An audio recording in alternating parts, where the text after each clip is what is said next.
Did you ever think you would make it? I feel I'm so close I could taste sweet victory. I know this life meant for me. Adam, what's your point? The future looks bright. My handshake is better than anything I ever saw. It's right here. You are a one-of-one. My son's right about I don't think I've ever said this before. All right. Rob, episode, what number are we on 533. 533. Okay, lots going on, guys. One good news to give to you guys. Last Tuesday, was it Tuesday or Thursday? Thursday, we announced that any of the new gear that we had, the limited offering that came out, we were going to put 100% of it to California wildfire, people who were affected by it. Due to you and your support, $108,000 was raised. 100% of what we sold that day will be going to families. A lot of people have already been connecting me. We want to make these calls. I want to FaceTime them and find ways to make these people's day slightly better. So if you have anybody else that's going through, we got a list of them right now. Some of them are even folks that we've known from. Vinny has a couple friends that he is suggesting. And anybody else you may know, you can connect any one of us. Vinny, Tom, Adam, myself. We want to make those calls fairly as soon as possible because some of them need the resources ASAP. So, again, very happy about that taking place. $108,000 that we raised collectively together. Begin some of the stories here. Obviously, there's a lot more things that are coming up with the LA wildfires. You saw the number right now. I think it's 24 total death toll I saw earlier this morning. And I think the damages right now is $250 billion of damages. And at the same time, the winds, I spoke to a bunch of friends yesterday, the winds for today. Everyone's praying for this week on what's going to be happening with fire, with the winds that are coming in. They're worried that it's going to get worse. But God willing, everything's going to work out. There's a lot of different stories. I saw a story about Michael Johnson, the 4-time gold medalist, the way he went about trying to protect his home. There's another insurance company, the story that came out on December 16th. Wall Street Journal wrote about it. And I looked at different ways of preventing this from happening in the future. New insurance company, because a lot of people are asking me, saying, who do I go to? My insurance got canceled. We got a bunch of things with fire that we'll discuss here today. Stories on Newsom, stories on Schiff, stories on video, stories on Karen Bass, the mayor finally responding, but an uncomfortable response. Khloe Kardashian. Imagine you got almost 500 million followers, and your name, your brand that you guys have built up together, you're Hollywood, okay? And you're so sick of it that you finally said, I am flipping fed up. That the market now reacts, how could you say something like this? And she's like, what are you talking about? This is insane. This is our livelihood. We're part of the city. We'll talk about that as well. Looters trying to capitalize with all the stuff that's going on. There's videos all over the place with looters trying to get in, steal. They see this as an opportunity, and we'll definitely highlight what happened there. In regards to another story of what happened with the money that they took back from Daily Caller, gay choirs, trans cafes, and social justice art, what LA spent money on while cutting its fire budget. You tell me if that's a good idea. Insurance stocks tumble as LA fires threaten record losses. California bans insurance cancellation in LA fire-affected areas. Trump trolls Harris by posting a parody conversation between him and Obama. It's pretty funny. You got to see it. By the way, if you ever, let's just say in the future, you have a job and you become a judge. Let's say you're a judge, okay? Don't ever text a picture of a ankle bracelet, the monitor, the ankle monitors. You showed me this earlier, right? Don't ever text that to the wrong person and then get in trouble for it and get fired. Again, just feedback for people. Rob, if you got the picture, I don't know if you have it or not. If you don't, this is called double dumb. A judge text this to a friend, called him my very first ankle monitor, okay? And it's a white judge. Text this out, right, Rob? Where's the story with the white judge? Vinny was showing me this earlier. Yeah, she's a Cook County judge, Carolyn Glennon Goodman. She was temporarily reassigned because this was leaked to the broader public last week. You know what I'd like to know? Huh? I'd like to know how many this sold out. I'd like to know if it prompted the product to sell out. No, Pat, they don't sell those. They don't sell those. You're joking. No, she just made, it's a meme that's been going around. Mike actually sent it to me. Oh, kidding. So yeah. This tells you how connected I am to stuff like this. Okay. You got that sense of humor is a very interesting sense of humor, but we got to laugh out of it. Yeah. All right, Musk versus Bannon. Steve Bannon lashes out at a billionaire, says he should go back to South Africa. That fight is really getting heated. And he says Steve Bannon wants to take down the evil, racist Musk. Interesting. This is happening all while we're 8 days away from the, inauguration, a few days away from the inauguration. There's a video Vinny just showed me of our current National Security Advisor, Jake Sullivan.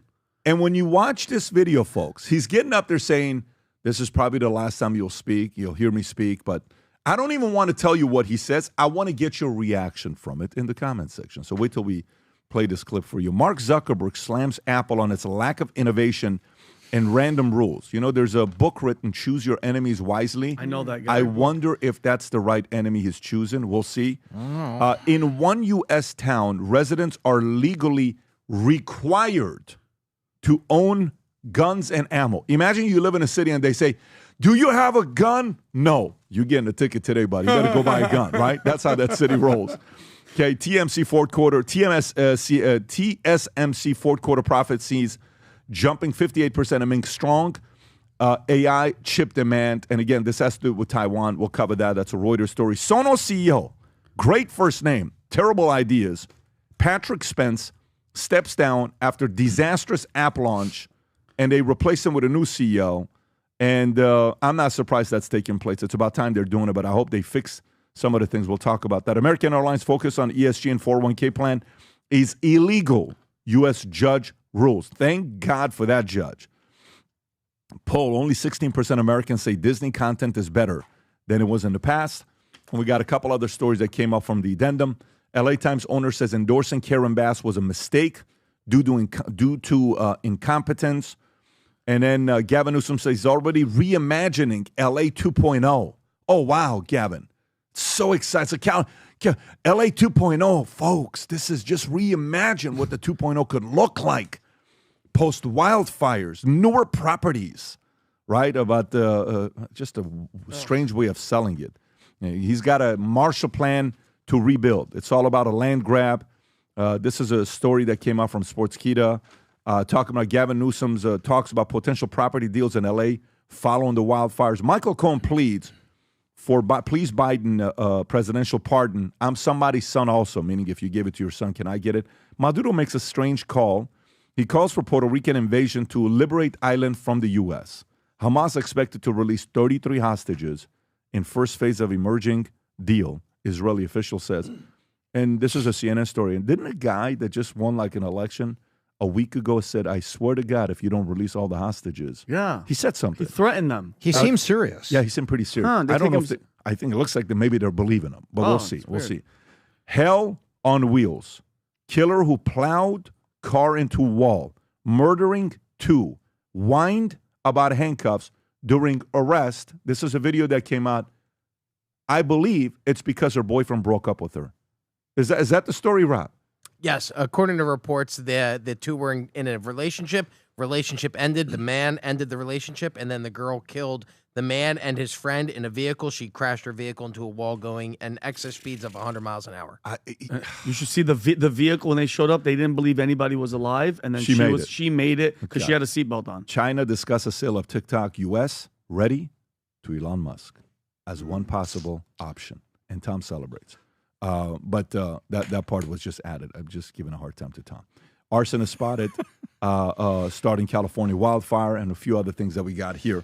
Anyways, folks, for those of you that are excited about what's about to come up here January 20th and you supported the president, the collection, the limited edition hats, the 250 sold out in no time, and everything else right there. There's limited supplies left. The red, the blue, white, and red. I think there's a few of those hats left. This is something you buy and just said, like, if you come into my office, I have the Future Looks Bright hats from this team of what we experience, and I have it in my office. If you come and see it in my office, I have some of these hats in my office. This is something you buy, you sport, you wear, and then you set it aside in your house, in your office, because you will forever remember 2024, what it was like. And for some of you guys that supported it, fought it, did it in your own way, this is a way for you to say, I contributed during 2024. Go order the gear. And if you got friends, if you got angry Patriot friends like Vinny, and you go to them and say, I got a gift for you. You give them something like this, you put a smile on their face. Again, represent the brand. We got the shirts. We got the hats. I'll always say this.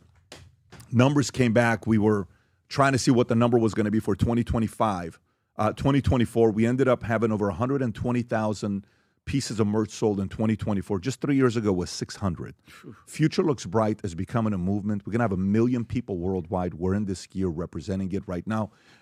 Mario was telling me he was walking the other day having a shirt on at church. He says a guy looked at him, and he just looked at him and pointed at the logo, and they kind of winked, and they walked off. The Valuetainment crew, when they see each other, it's a very interesting gang around the world. It's kind of like in the... Whether you know it or not, you're a part of it. It's kind of like in the movie Old School when they know. You know.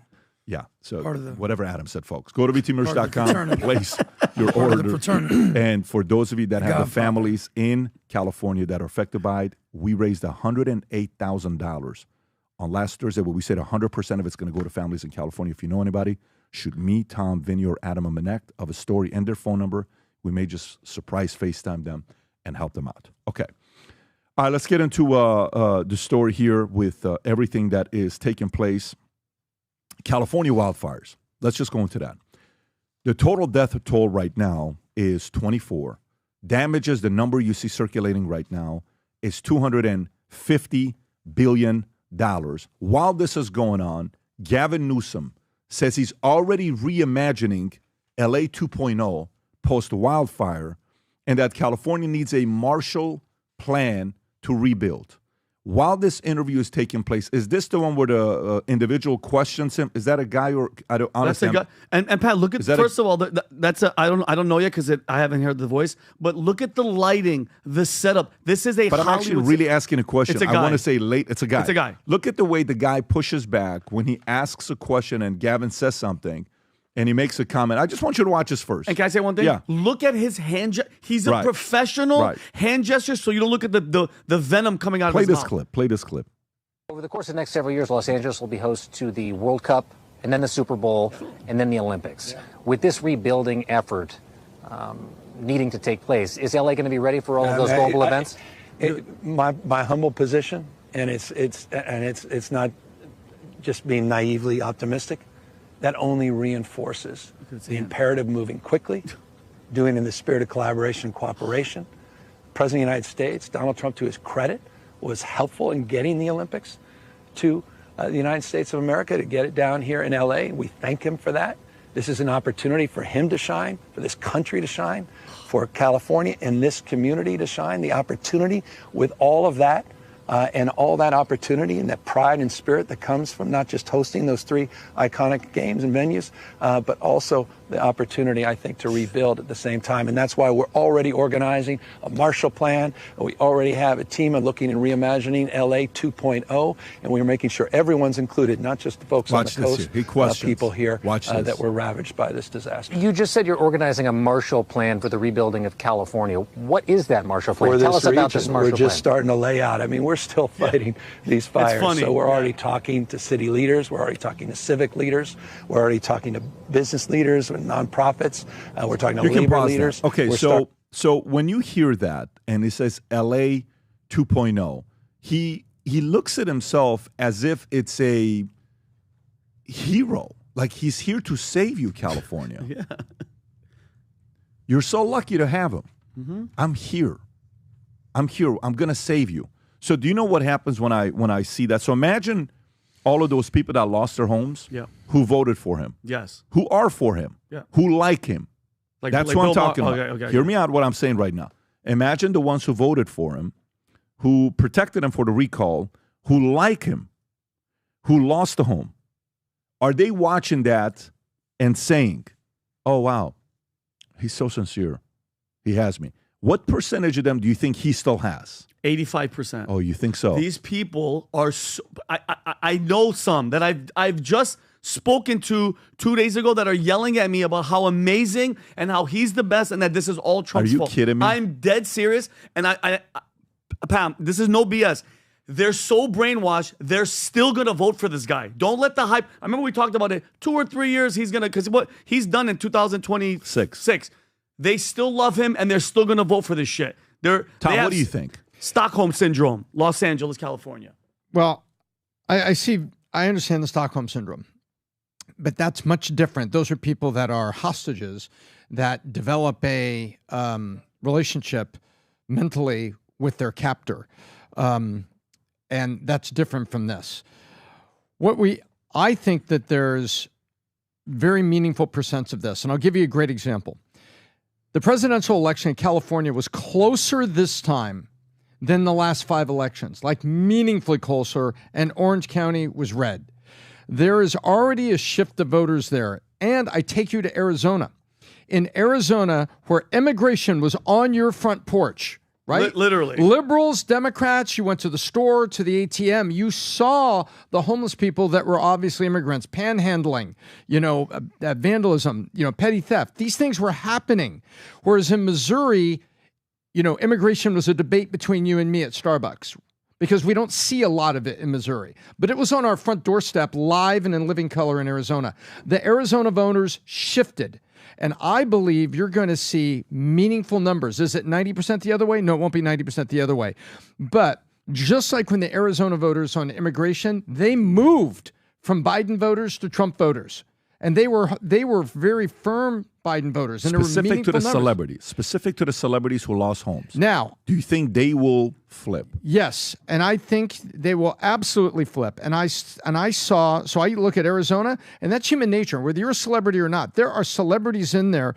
And Adam Carolla had a 5-minute monologue that he did, and he talked about before the fires even happened that, God rest her soul, there's an actress he knew and her husband that had tried to expand and build in Malibu, and they couldn't get the permits done. They couldn't get this done.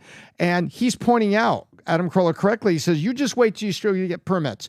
Now you've lost your home, and it's the fault of the state. Now you have to go get permits to get it done. Those people, I absolutely believe that there are people there that are more mid than they want to admit, and that they are going to move. Yeah, and you saw one of them in Calabasas. You talked about one of the stories we have today is a woman in Calabasas who's very, very wealthy from a very powerful family who has said, I'm fed up right now. She's not waiting for the election. She made a very clear case. Can you pull up Newsom's unfavorability or favorability? Look at this here. Yeah. So if you look at the rating from 2023, he went all the way up unfavorable to 45%. Go a little bit ahead right there in the December 1st, Rob. December 1st, right there. What was that? 47%, right? And then it dropped to the mid-30s, and then it went back up late July to 43, 44%, okay?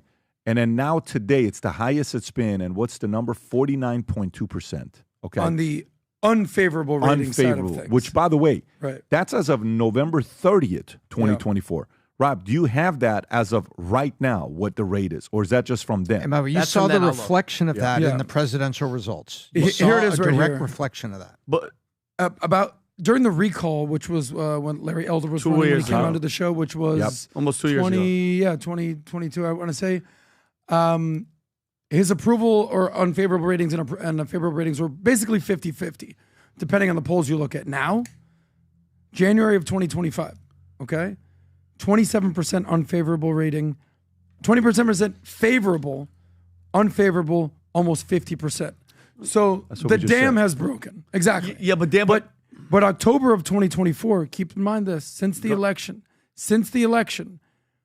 it was favorable 44% and unfavorable 49%. Adam, we literally just read okay, this. but the point is this, what's the point? In the last 3 months, it's plummeted. Okay. In 3 months. We just showed that. Since the election. Yeah. That's right here. I don't have it. He's What are you leaving. like, but- we're just showing that you're repeating the same I thing think I for just 2 said it minutes. better than This you guy guys. is so That's it. funny. But you ready for this, though? To go to your point, and mind you, he's leaving in the year. He can care less. He's not looking for re-election. He can give two shits. Yeah, he's looking for re-election But you guys and are talking to be about. You guys president. are talking. He's done with president. Well, actually, he's not. Let me back up. But you're Yeah, talking no about bench. these are famous actors and these are Hollywood. Okay, they work for the Hollywood machine. Is the liberal woke, perverted. They can't change that. They can't go Republican. They work for an industry that is all disgusting. All right, I was there. I know what the hell they're about. They're not going to flip. These people are going to stay loyal to their party blindly. Let me tell you. Yesterday I'm on Pierce. You were on Pierce, I think Friday. You guys Last had week, yeah. Yeah. So I'm on Pierce yesterday. We're having a conversation together. He says, "What do you think is going to happen with California and all the extreme and all this other stuff?" Okay. I said, I don't know who he said. He said, somebody said the woke is dead. Maybe he said Musk. Somebody said the woke is dead, right?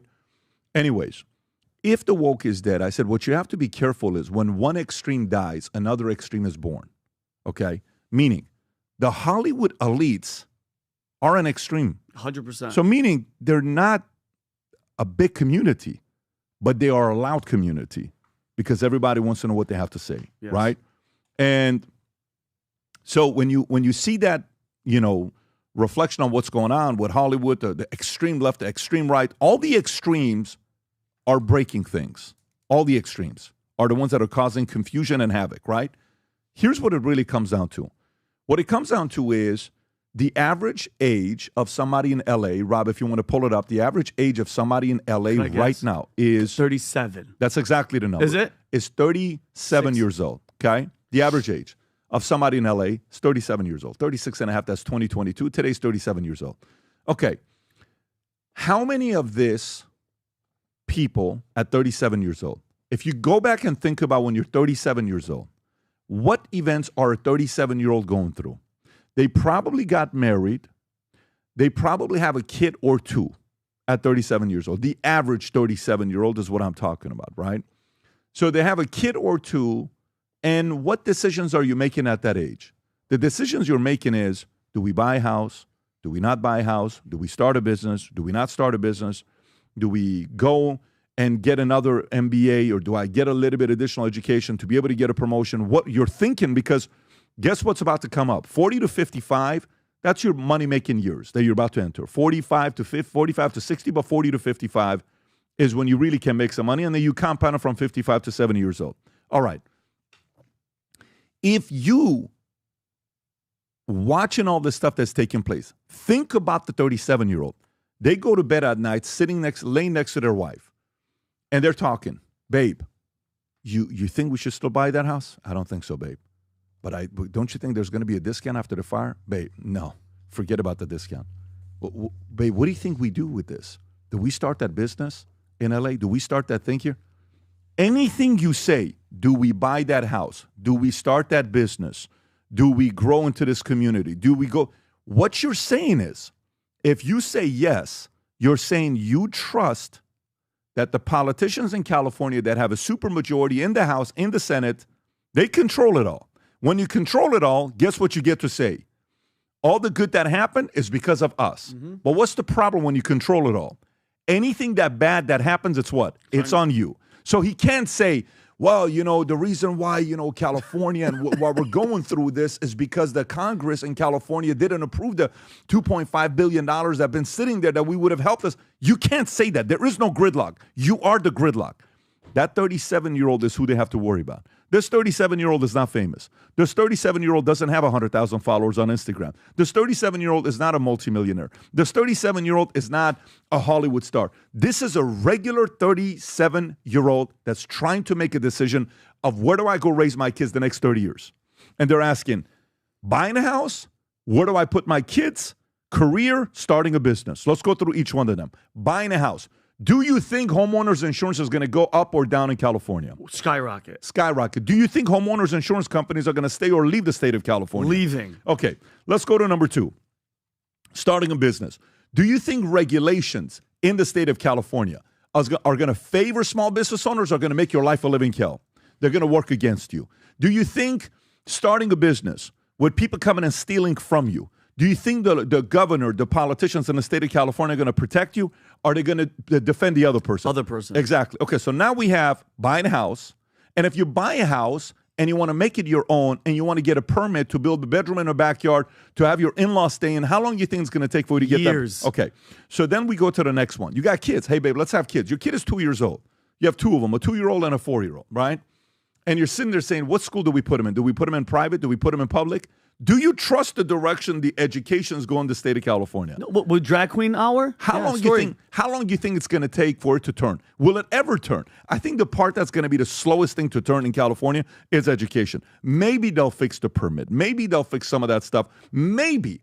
But the permit is going to take a while, and the education is going to take a long-ass time for them to fix. So that 37-year-old is going to sit there and say, how do we leave this place?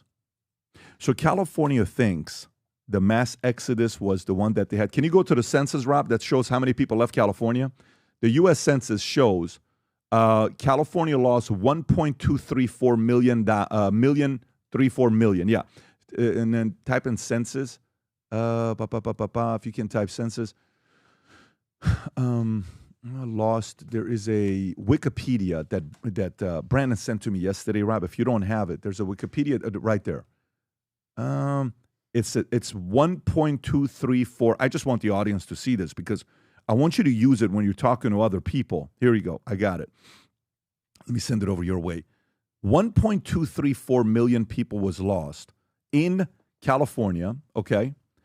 From 2020 to 2024, 1.234 million people left California. Residents of California? Residents of California. How many illegal immigrants did they inherit? That left. So click on that right there. There you go, buddy. Open it up. Watch this, folks. Zoom in a little bit. Okay. Florida net gained 872 during those 4 years. July 1st, April 1st, okay? COVID started 2 weeks prior to that. July 1st. So that 4-year period, Florida net gain 872. Texas net gain 747. Carolinas 390, 314. Tennessee, look at the red states gaining, right? Mm-hmm. Now go all the way to the bottom and work your way up. Look all the way to the bottom. Jeez. California lost 1.234. New York lost 966. Illinois lost 418. What do all those states have in common? Blue states, blue states, blue states, blue states, blue states, blue states, blue states, blue states, blue states, blue states, blue states, blue states. The first one you get to was Ohio at 39. Think about that. That's the first one. Okay. So you know what this means? They think that's the last exodus. You have to understand that exodus was a different exodus because that exodus was a chokehold. That exodus was kids are at home, homeschooling. I can't go to work. I can't breathe. I just want a freaking life. I want to get out. You can't go to the beach. I'm out of this freaking place. You left for a different reason. This reason of leaving is not that reason. It's like this. You know, you work for a company and you say, I'm going to be here for 40 years. This is it. This is where I'm going to finish up my career. They give you health insurance. They give you 401k and you love the benefits. All of a sudden, one day, they're like, guess what, guys? 401k is gone. Health insurance gone. Gone. Gym will close and I'm done. All the benefits is gone. What are you going to do? I'm leaving. That's the point. Yeah, I'm out. Like, what are you talking about? Like, this is the part. The job of a company is to make sure it keeps it attractive for people to be there long term. The job of a state is to do the same thing so you attract the right types of people and stay. The good ones stay and don't leave. Now, this is going on. So now some people are saying, well, Pat, this is intentional. This is what people like you don't understand. They want people like you to leave. They want the people that are the 37-year-old hardworking business owners to leave. They want everybody to leave. They want the people to stay that are da-da-da-da. That is their intention. They want to do that. Let's just say if that is the truth.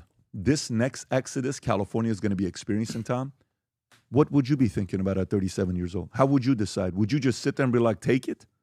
No, remember, we left in 2015. I was older than 37 when we left. But this is exactly what we were thinking about. That's right. We were thinking about school quality for our kids. We were at I won't say the name, a very prominent private school in L.A. And what was very interesting, it was the best in terms of it was moderate, and it was having more celebrity kids come there, coming there from Harvard, Westlake, and things that were far more liberal. And we were looking at all of that. And I was like, you know what? I can't raise my girls here. And for a lot of reasons, I felt squeezed out of California. And by the way, left. And by the way, you're somebody that the state shouldn't lose. Exactly. My dad worked in the aerospace industry. He was literally a rocket engineer, mathematician. He met my mom at a defense contractor where they both work. She was a file clerk. I was born out there. I lived through the 1971 earthquake. I lived through the 1994 Northridge earthquake, where the school I was going to, I had graduated, but it was the 94 earthquake that was so severe where you had all the stuff that collapsed up there at Cal State Northridge. I went and got my MBA at Pepperdine University. I'm a California kid. I was born out there. And then my dad's job moved us, and we were in a little bit in, Florida, a little bit in Connecticut. But I came back there where all my cousins and family was, and that was it. And then I get married, and I feel squeezed out. And I wasn't alone. I talked to so many people that were going through the same mental process that I went through. And I got something to say about this. This was, yes or no, the closest election in the last 5 elections for the Republican candidate, right? Yeah. It was that close after 1.2 million conservatives left, which shows you that the people that are there are shifting.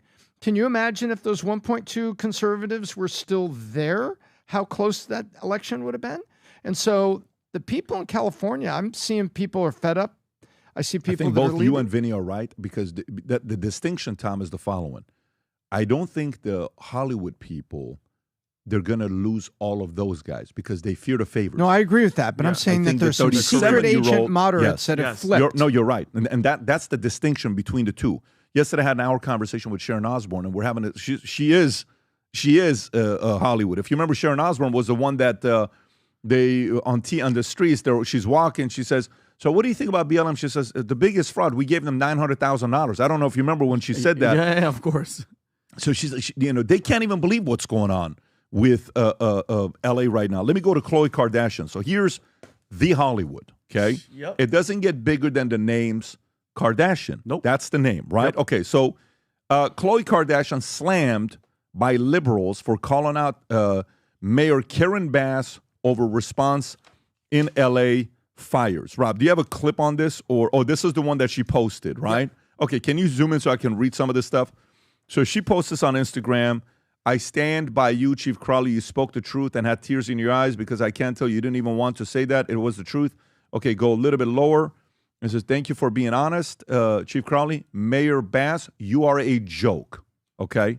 Interesting. So here we go with the story. Khloe Kardashian called that LA mayor a joke on Instagram, accusing her of cutting the LA Fire Department budget before the devastating wildfires. Kardashian shared a clip of LA Fire Chief Kristen Crowley alleging she asked, is this the clip, Rob? This is the clip that Khloe Kardashian screen grabbed and then wrote that message. Post the clip here. Go for it. Did the city of Los Angeles fail you and your department and our city? She didn't want to answer. Yeah. It's my job to stand up as a chief and exactly say justifiably what the fire department needs to operate to meet the demands of the community. Did they fail you? That is our job, and I tell you, that's why I'm here. So let's get us what we need so our firefighters can do their jobs. Did they fail you? Yes. Wow.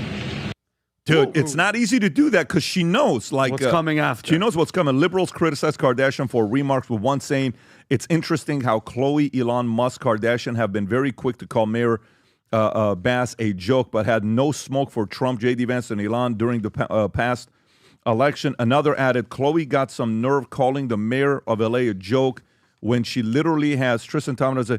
That critics are also wrongly accused Khloe Kardashian of exceeding water usage limits during California drought, which had actually been reported about her sister, Kim. So you see this, right, while this is taking place. Does Karen Bass finally respond, Rob, to all the criticism? She has. She has made some statements. I have a video of her. She doesn't respond directly, but here she is. This is her. Happy as all can be. Kind of like Newsom. Go for it. Angelinos, we're still going through it. And to any of you and all of you that have experienced a loss, the grief, the anger, the just utter shock, I've seen the devastation. It is unbelievable the amount of loss that people have experienced. But we have to get through this crisis, and I know that we will. I was at the Sylmar command post today, and I saw the work of our first responders and how they've been able to defeat the fires in certain areas. We know we still have much more to go, and we know the winds are going to kick up again. But we got to stick together. We got to stand strong. And then we have to rebuild our city. We're the nation's second largest city, one of the greatest cities in the world. And we stay together, and we will rebuild an amazing city. So thank you, Angelinos. By the way, you can stop that. And Rob, thoughts. do me a favor and pull up this clip, and then I'll come to you guys. While you're pulling that up, I got one thing to say. Yeah. You could have changed the soundtrack on that, and she's wishing everybody a happy 4th of July. Look at the body language. She's happy. And I'll tell you why. That's all I got happy. to say. I'm done. Go to your clip. Sure. I don't want to interrupt. Tom, you okay? He's fired up. I love it. I'm disappointed. Right. So That's not leadership. Go to the independent one, Rob. Go to the. It's okay. Karen Bass once insisted she wouldn't go abroad as LA mayor. Instead, She took 5 city-funded trips overseas. Isn't that weird? Isn't that weird? So and think about, Pat. Yeah. Think of the timing, guys. Okay, on January 1st, January 2nd, they knew the fires were coming. Okay, Tom, they knew. They knew it was going to come. And what does she do? Dry she leaves January, Santa Ana winds. It's just waiting. It's coming. Tom, you know it's coming, guys. And let's not play stupid. I don't want to hear the race card. I don't want to hear the feminine, the woman. No. You're the mayor. Why the hell are you going to Africa, to Ghana, to see the presidential inauguration, okay? And like you just said, she left 6 times promising she wouldn't leave the country, all right? And let's talk about these left-wing policies. They don't realize that she is a Marxist, communist sympathizer, okay? In the 1970s, she organized for the Venceremos Brigade, a group linked to Marxist-Leninist ideology that sought to subvert American interests, weaken democracy, and spread communism around the world. It's out there. She's out there. This is what she's done. And she spread communism around the world. She made 15 trips to Cuba, defying U.S. travel restrictions. And upon Fidel Castro's death in 2016, she praised him as Comandante el Jefe, which is commander-in-chief, calling his passing a great loss. This is how can someone act like they love America, love our values, but you're doing this? Why would you travel to Cuba 15 times? Man, she got a funny jersey underneath that shirt. Yeah, isn't that weird? And it's like, and you have to think why. The smiling of the face. You're not in the country when you said you weren't going to leave. It's almost as if you didn't want to be here because you knew the shit was coming. 15 times to Cuba. 15 times to Cuba. What are you doing? And these are just little things back. Like, and this makes people argue, like, her alignment with communist ideas. She visited Cuba 8 times in the 1970s. Can you go to the Venceremos Brigade? Zoom in. Is an international organization financed 69 by members of the Student of Democratic Society of Cuba. It was formed as a coalition of young people to show solidarity to the Cuban Revolution by working side by side with Cuban workers, challenge U.S. policies towards Cuba, including United States embargo against Cuba. The year brigade trips 2010, and then continue today. So what part was this a communist left-wing organization? Can you Control F search communism? Yeah, if you're taking a dozen plus trips to Cuba, you're not exactly this group a Reagan Republican. This group is linked to Marxist-Leninist ideology. This group. So what is she doing? Okay. Well, you know, when you the great thing about where we're at today with everything that's going on, you're seeing the speed of doing something about the issues, and now the people of California and LA can vote accordingly and change. Period. You're seeing Newsom standing there talking as if everything is happy-go-lucky. You know, go speak to the families of the people that lost their homes, the $250 billion of them. Go to the 24 total death that took place. How many people? By the way, when you're going through this, Tom, how much have you found solutions and what's going to be happening with insurance? Because when I'm looking at this right now, and I'm reading this insurance story, okay, that says, Rob, where's that story about insurance companies leaving? I know it's one of the stories that we wanted to talk about. That is Maine. That is page 7, California. I'm sorry, page 8. California bans insurance cancellation in LA affected Yeah, areas. so check this out. California, this is a Fortune story, folks. California bans insurance cancellation in LA fire affected areas. Okay? In LA fire affected areas. Who are you to ban insurance cancellation? Insurance companies are going to leave because you are not creating the climate of place for them to stay. These are underwriters that are sitting there saying, why would I stay? Okay, let me read this to you. And then, Tom, I'm going to come to you because I've been looking at some stuff, and I want to know if you found anything here. I have some thoughts, some solutions. I'm sure you do as well. California banned insurance from canceling or not rewriting residential property policies in an LA neighborhood that were affected by the blazes that destroyed swaths of the city this week. The state's insurance commissioner, Ricardo Lara, issued a 1-year mandatory moratorium to shield those in these neighborhoods or adjoining zip codes of the Palisades and East Eaton fires, whether they suffered a loss or not. This order applies to all residential property policies in force as of January 7th when Gavin Newsom declared state emergency. The California Department of Insurance may extend a moratorium to other zip codes that could become affected by wildfires. Our top priority is protecting Californians during this crisis and helping us recover. People don't face the added stress of finding new insurance during this horrific event. Okay, that's Laura said, adding to the moratorium. Tom, your thoughts on this? Yeah, so I've been diving into what is going to happen to who. And so I looked at it, and there are a couple different consumers in Palisades. Consumer number one, I own my home and it's paid off, but I didn't have full insurance on it. That's my choice. Once I own the whole home, it's my choice on how I insure it and do I put an umbrella policy over it. Those people, if they have the resources, they will pay to rebuild it themselves. If they don't have the money to pay to rebuild and they were underinsured, they're probably going to sell the property to somebody else because you just don't have the money to rebuild it. The second group is you had a mortgage, and this is probably the safest group. Because if you had a mortgage, you had to have insurance on the structure the mortgage company requires you to. As a matter of fact, when you're just starting out and it's your first home, it's called PMI. They force you to have insurance on your home. So those people that had insured are going to rebuild their home, but do they have enough bridge money to live in an apartment or live somewhere else and wait the 3 years or more it's probably going to take to rebuild the home? That's it. So they may run out of bridge money. The insurance company says, well, Vinny, we're going to pay to rebuild the home at today's prices, but this is the percent that you're covering. So you may only have like 85%. So you're going to build something smaller. It's more expensive. And you may decide to rebuild and wait if you've got bridge, or you sell. And the last group is the super wealthy. They're just going to rebuild again. But that's the smallest group. There is going to be developers that come in, because Palisades, let's talk about Palisades and Altadena separately. In Palisades, no developer is going to come in there and build 5,000 condos, right? Yeah, it's going to be large single-family homes that are eventually going to rebuild, and it's going to be a completely new neighborhood, probably more expensive than it ever was. But it's going to take probably a full 10 years to complete. Jeez.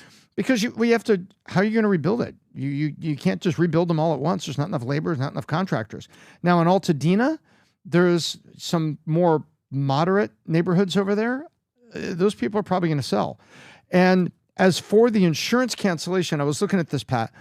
What they're saying is you can't send them a letter right now saying, hey, Patrick, just to let you know, when your policy is up, you will be canceled. They won't say canceling you. That's what they say if you're a bad driver. They'll say, we won't be renewing your policy, Patrick, in September. People need that notice so they can look around and find somebody else. And they're telling the carriers, you can't send out notices that say you're going to cancel in the future. We don't want people to have that. So the insurance companies are like, well, wait a minute.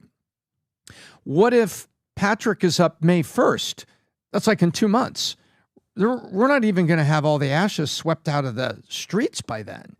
But we need to let Patrick know we won't be renewing your insurance policy because there's no structure. Huh. And so you'll just need, by the way, remember, you don't need a home insurance policy when there's no structure. You only need liability because it's your property and if someone slips and falls on your driveway, because your driveway is the only thing that's left. Yeah. Right? You do, no, the reality, I'm not making a joke. No, the reality is you do need that basic coverage. Yeah. And so I'm looking around, Pat, and I think there's a lot of these consumers are going to be selling, and the ones that are going to stay, they got to have extra resources to cover the real rebuild cost and living in an apartment for 3 years. Because people are saying it's a minimum of 3 years because you got to find a developer, you got to get supplies, you got to get a permit, and then you got to get all this cleaned up. And we haven't even talked about something.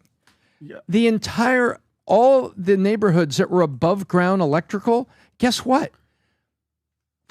PG&E's got to come in and rebuild all the electric lines and everything in those communities so that there's electricity for when they rebuild those homes. Yeah, and Tom, do you mind, Pat, if I respond to this? And Tom, we talked about this earlier, and what worries me is, remember what Rahm Emanuel said? What was a famous quote? He said, never let a disaster... A crisis go to waste, okay? And if you can, Pat, I have this clip I showed Rob where Newsom is talking about calling Josh Green, the Maui fires. Okay, they exposed the same stuff that's happening right now: government failure, delayed response, ignored warnings, and all these priorities. He says something about reimagining California, where he calls the Maui guy, and this is what bothers me, Tom. Those people that you're talking about now that have nothing, okay, that the house was worth, let's say, $10 million, in regard to insurance. Now, if somebody comes and wants to buy up the land, Tom, they can offer them way less and say, listen, everything's gone. You didn't have the right insurance. We're going to give you this much money cash, Tom. Go about your business. Am I right? People that had their house paid off. Yes. That, for some of them that don't have the resources and were underinsured, that is their only choice. Jeez. To sell the land to tomorrow's developer and go somewhere. So when he says this, Pat, isn't this a worrisome thing where he says he called him, and you mind if we look at his face? I want to is this about insurance? It's about the land grabbing the land. Oh, okay. Play this clip, Rob. We're dealing with a myriad of issues. I was just talking to Josh Green, the governor funny. Down in Hawaii, who had some ideas around some land use concerns he has around speculators coming in, buying up properties, and the like. So we're already working with our legal teams to move those things forward, and we'll be presenting those in a matter of days, not just weeks. Unbelievable. So, but let's stay on this. Yeah. I'm interested in solutions. So I looked up to see who were some of the people that were able to prevent their homes from, like, I Googled and searched which houses made it and why. That's what I'm interested in. Which houses made it and why. Type in Michael Johnson house fire. Yeah. And it's a story. Let me see who it's by. It's a story by Michael Johnson. You need to put Olympic athlete. Michael Johnson. Put Olympic with athlete. the gold shoes. Yeah. Oh, yeah. He was the man. 200-meter dash champ. So, okay. Medal. Wealthy homeowners and their insurance turn to hire, okay, this is the one, to fight LA fires, okay? Go a little bit lower to the Michael Johnson side. Let me see which one. Okay, there it is. When former Olympic gold medal sprinter Michael Johnson heard the Palisades fire was heading his way, he knew his multi-million-dollar hillside home in Malibu was in danger. Johnson didn't simply dial 911. He turned to his private firefighting system for protection. Johnson pays $5,000 a year to lease the system, a pump and hose apparatus that can draw large amounts of water from his swimming pool to help fight the progress of wildfires and backstop the city's municipal firefighters and hydrants. Okay, so this is a system. I think he said there's about 500. It'll tell you how much water is in the pool. Just as Johnson and his wife started hosing down their property in hopes of preventing any embers from igniting, a man sent by the system supplier Fire Defense Service showed up to help them. The Johnsons soon evacuated, believing they would never see their house again, but the man from Fire Defense stayed behind to help protect their house and a neighbor who was a client. His plan was to fight it if it came, Johnson.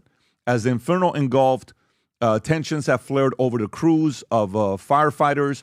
And then there was another story. If you go a little bit lower, Rob, another person shows their house why it made it, and keep going lower. And he says the equipment you buy, says the problem with wildfires is the stuff you have inside the house. So if you Google, Rob, houses that made it from the wildfire. So once the fire gets in the house, the inside the house is the stuff it has. That's what causes it to just explode. You have a lot of things so the equipment you buy to make sure. Yeah, I mean, I'll send it to you here in a minute while we're going, but I think it's one of the above, Rob, that shows houses that actually made it.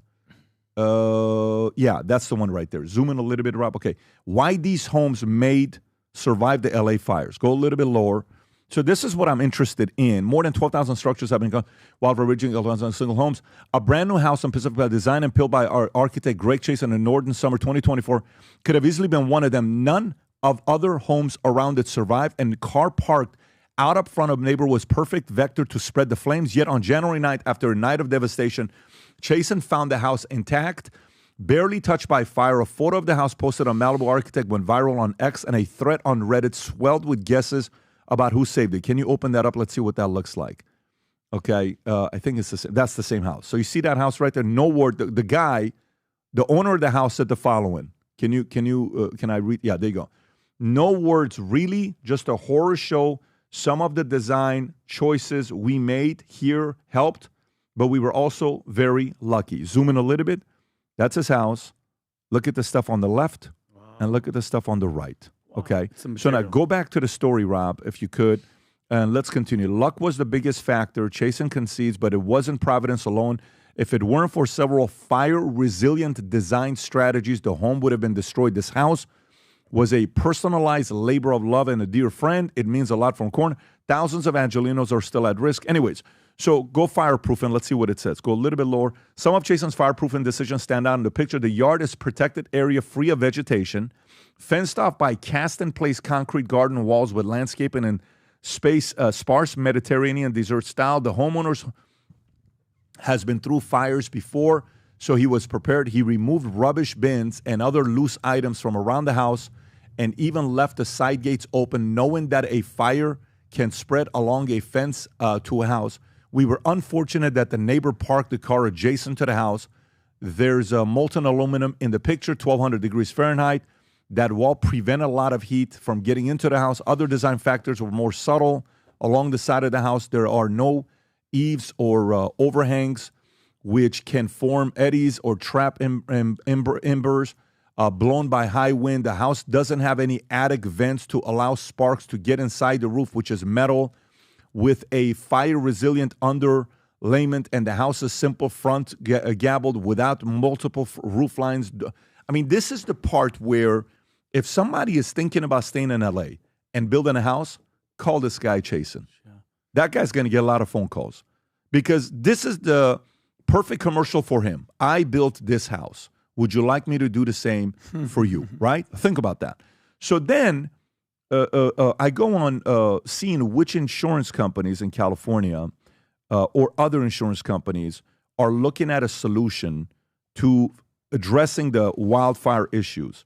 And I find this story on Wall Street Journal from December 16th, okay? This is pre-fires. Think about it. December 16th is a month ago. Rob, I just sent it to you if you can pull it up.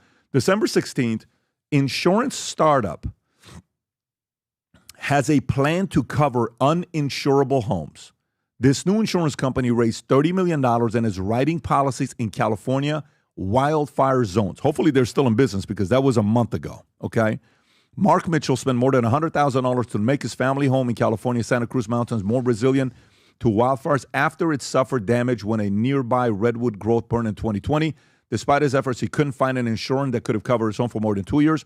That is until Friday when Mitchell signed a contract with Stand Insurance. They are the only company that has been able to figure out how much we've done to protect our house and that it's a reasonable risk to insure. Stand is a new insurance startup that seeks to cover homes in areas other insurance are banning because of risks from natural disasters like wildfires and stuff. The company says its simulation software allows it to better predict risk and identify improvements homeowners should make to increase resiliency. This guy used to be a guy that was with Metromile, which, if you know Lemonade, now publicly traded company Lemonade. They've done well for themselves. Insurance companies are not people are not financing insurance companies right now, but these guys got the $30 million. One of the things, Tom, thoughts for you is while this is taking place, what if the governor goes out and says following, hey, we have to think about solutions and we have to bring problem solvers in here. We're dedicating $1 billion towards startups that come and present to us with a board of 7 people that are founders of companies that have built multi-billion-dollar companies. And these guys come and present their ideas and their opportunities. And you greenlight $30 million to this one, $20 million to this one, $10 million to this one, $50 million to this one, $40 million to this one, with the hopes of people trying to find creative ways of solving this issue long term. What do you think about that idea? I think it's a great idea. I think what happens is sometimes, innovation comes out of just forward thinking and great futurists and visionaries. Other times innovation comes out of crisis. And I think right now we've had enough wildfires in California, number one. Number two, we've had enough of samples of wildfires outside of California. I think the Telegraph fire was in Arizona, I believe. Is that right, Rob? And Lahaina. So you have the crisis set, and I don't know if the state would be the one that would figure it out. But if you had a board of proven entrepreneurs that are figuring out where this goes, then I think you've got a great chance of succeeding because you've got a bunch of entrepreneurs there that have built things that understand what it takes. And it's not just bureaucrats making decisions. I think the key to success, what you talked about, would be that board of entrepreneurs that are making decisions. Okay, this is what we're going to do here. This is what we're going to do here. There are right now, there's been innovations in insurance, such as they use drone technology and they fly around. And if you told them that you have a 1965 Corvette and it's parked in a garage and it's locked, and they run this drone around your neighborhood 3 times, and they say, it's not parked there. You have an extra large driveway. It's parked to the side under a tarp. That's not as safe from theft as it would be in your garage. We're going to underwrite you differently. There's a lot of ways where there's innovations that are out there, and I like the idea of having innovation at the what's that, Rob? intersection. So Pat, this is in Japan. They have a 200-year-old village called Kayabuki no Soto. Okay, they have a firefighting system, and when people talk about they don't have the money, they have money, guys, and you nailed it. It's preventative. What are you doing? Because you know what's going to happen. When I was in California, they started retrofitting my apartment because they know earthquakes are coming. If you know a fire's coming, look at this clever thing that they have in Japan. Look at this. They know a fire's coming. Fire extinguishing in Shirakawa Village, Japan. Look. Ancient thatched houses over 250 These are flammable years as hell. Hide a stunning secret. Boom. An automatic sprinkler system. When a fire breaks awesome. out, 60 sprinklers instantly pop up and spray high-pressure water like a giant fountain, Boom. quickly extinguishing the flames. Yeah. Does California have anything like that? No, absolutely not, Adam. Because they're spending money on $24 billion on homelessness, and the percentage went up 40%. But they solved the homeless crisis. Oh, yeah, because it went up. They didn't solve homelessness in California? He invested in homelessness, and it went up. Stop it. Yeah. California? Yeah, California. Really? I thought they fixed it. No. They invested in it to make it get crazier. Unbelievable. So that's the thing. They had a war on homelessness, but homelessness won. Yeah, exactly. Yeah, like the war on drugs. So there are solutions, and like for instance, is there that fire retardant stuff that goes on the airplanes, that red stuff? Sorry, Adam, but very offensive word. Spray the house. Do something. Give these people give them hope. There has to be a solution, but we have stuff on Mars. What's the crime if you're the person that started the fire? Arsonist. What's the crime in California? Arson. It's arson, and you are in deep. But what is it though? What is the levels of punishment? Oh, let's find that. Billy Joel wrote about this. I believe. I think arson that leads to punishment. death, Pat, is you can be subject to capital. Let's see this. Arson in California is a felony that can result in imprisonment, fine, and restitution. The punishment depends on the type of property burned, of the crime.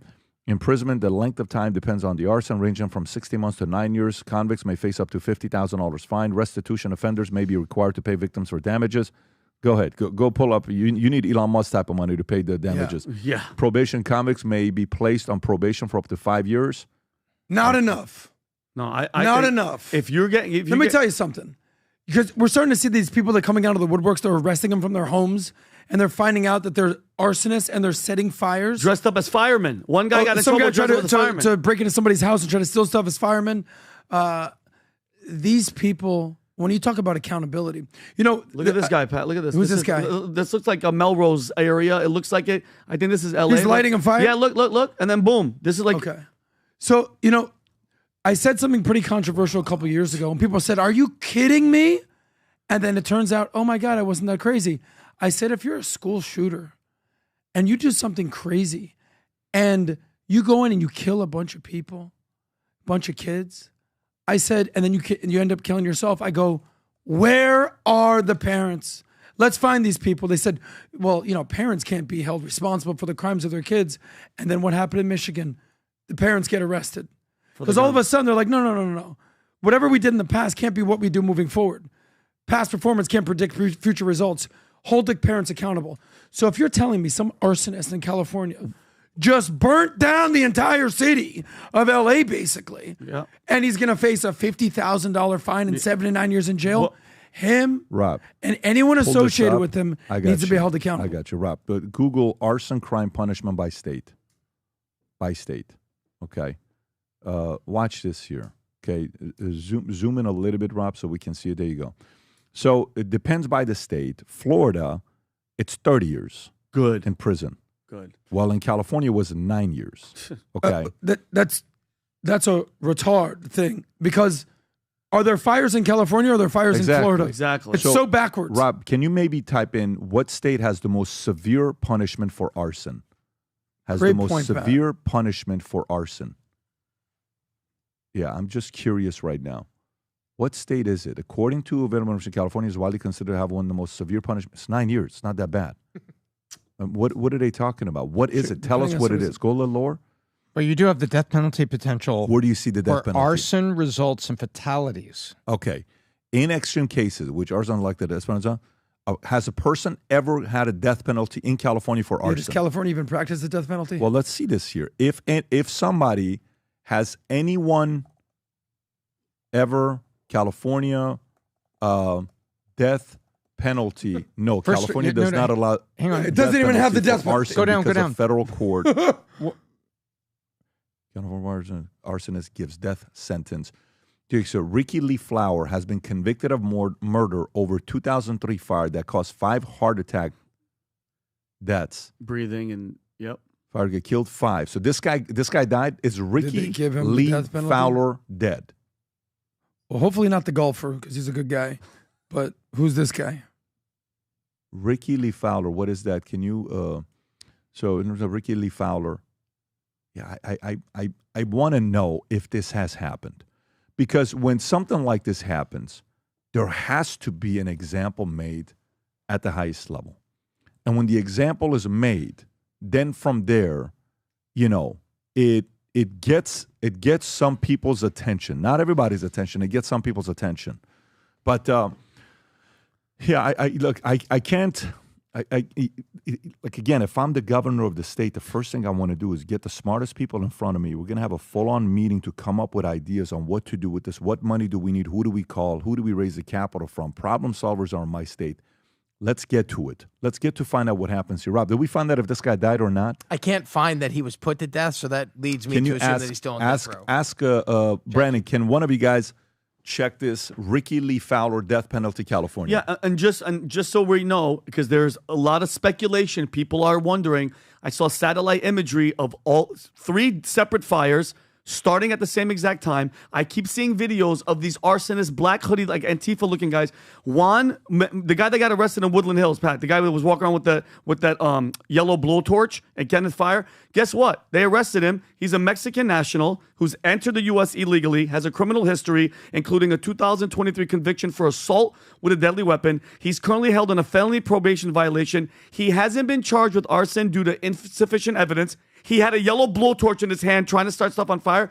ICE has placed a detainer on him, but California, here we go with California's sanctuary state policies may prevent local authorities from honoring it, potentially hindering his deportation. So the guy running around with a blowtorch that civilians, the people in the hills had to stop him. You can't He's arrest illegal. him because he might be considered racist. By the way, check this everyone out. knows that. You can't do Ricky that. Lee Fowler, the arsonist convicted for starting the 2003 oil fire in California, was sentenced to death penalty. Good for As him. of January 2025, there are no public records indicating that his execution has been carried out. Given the lengthy appeals process typical in death penalty cases, it is likely that he remains on death row. So why do they have the most strictest policies So then? no, they don't. They have don't, the most right? strictest.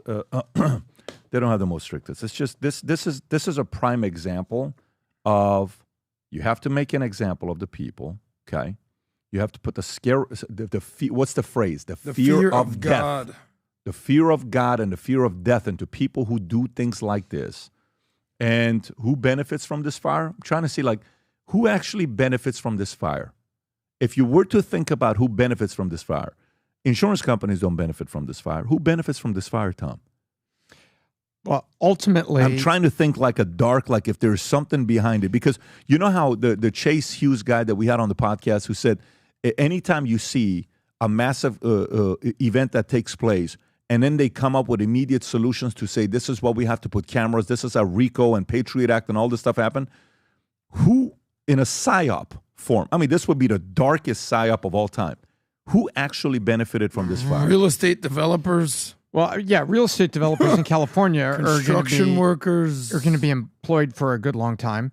So the entire construction industry in California benefits, but it's not like a flip of the switch. It's not like the airline stocks the day after 9/11, right? This is going to take some time for deals to be awarded and things like that. Well, remember the WEF? They said you'll own nothing, you'll drive nowhere. They won't let you have cars. You won't have to leave the city. Those 15-minute cities that they're talking about, they just want to keep you in there. They want to keep you. They don't want you driving. They want everybody. Did you see that video of China?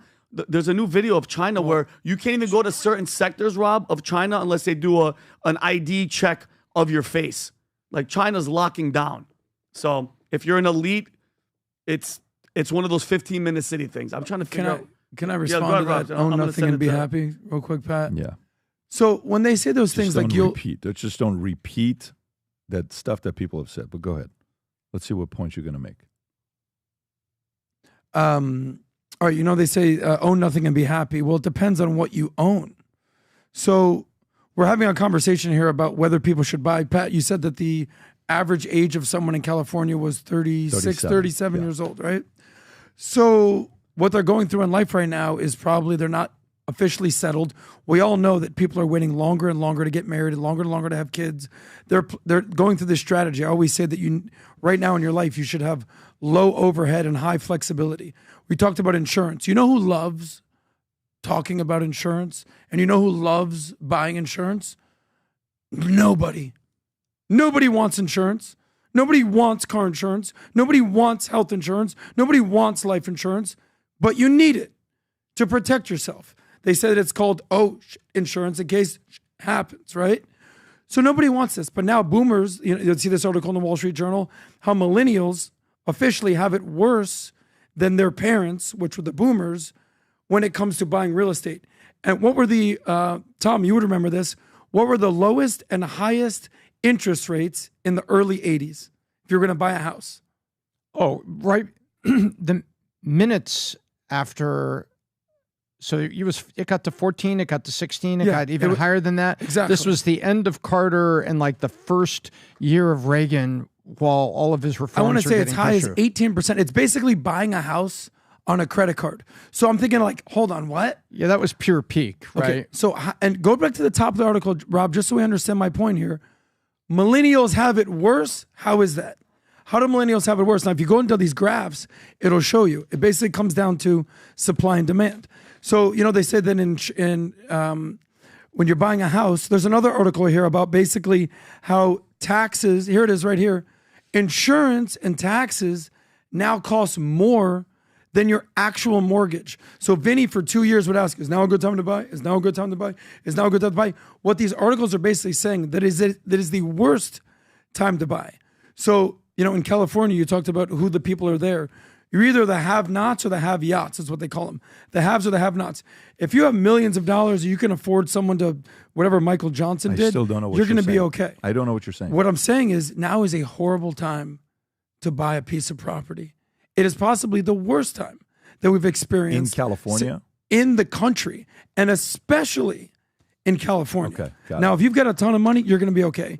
But if you're the average person, I can't tell you how many messages I get from people on Connect that say, hey, I'm 24 years old. I've been told I should buy property.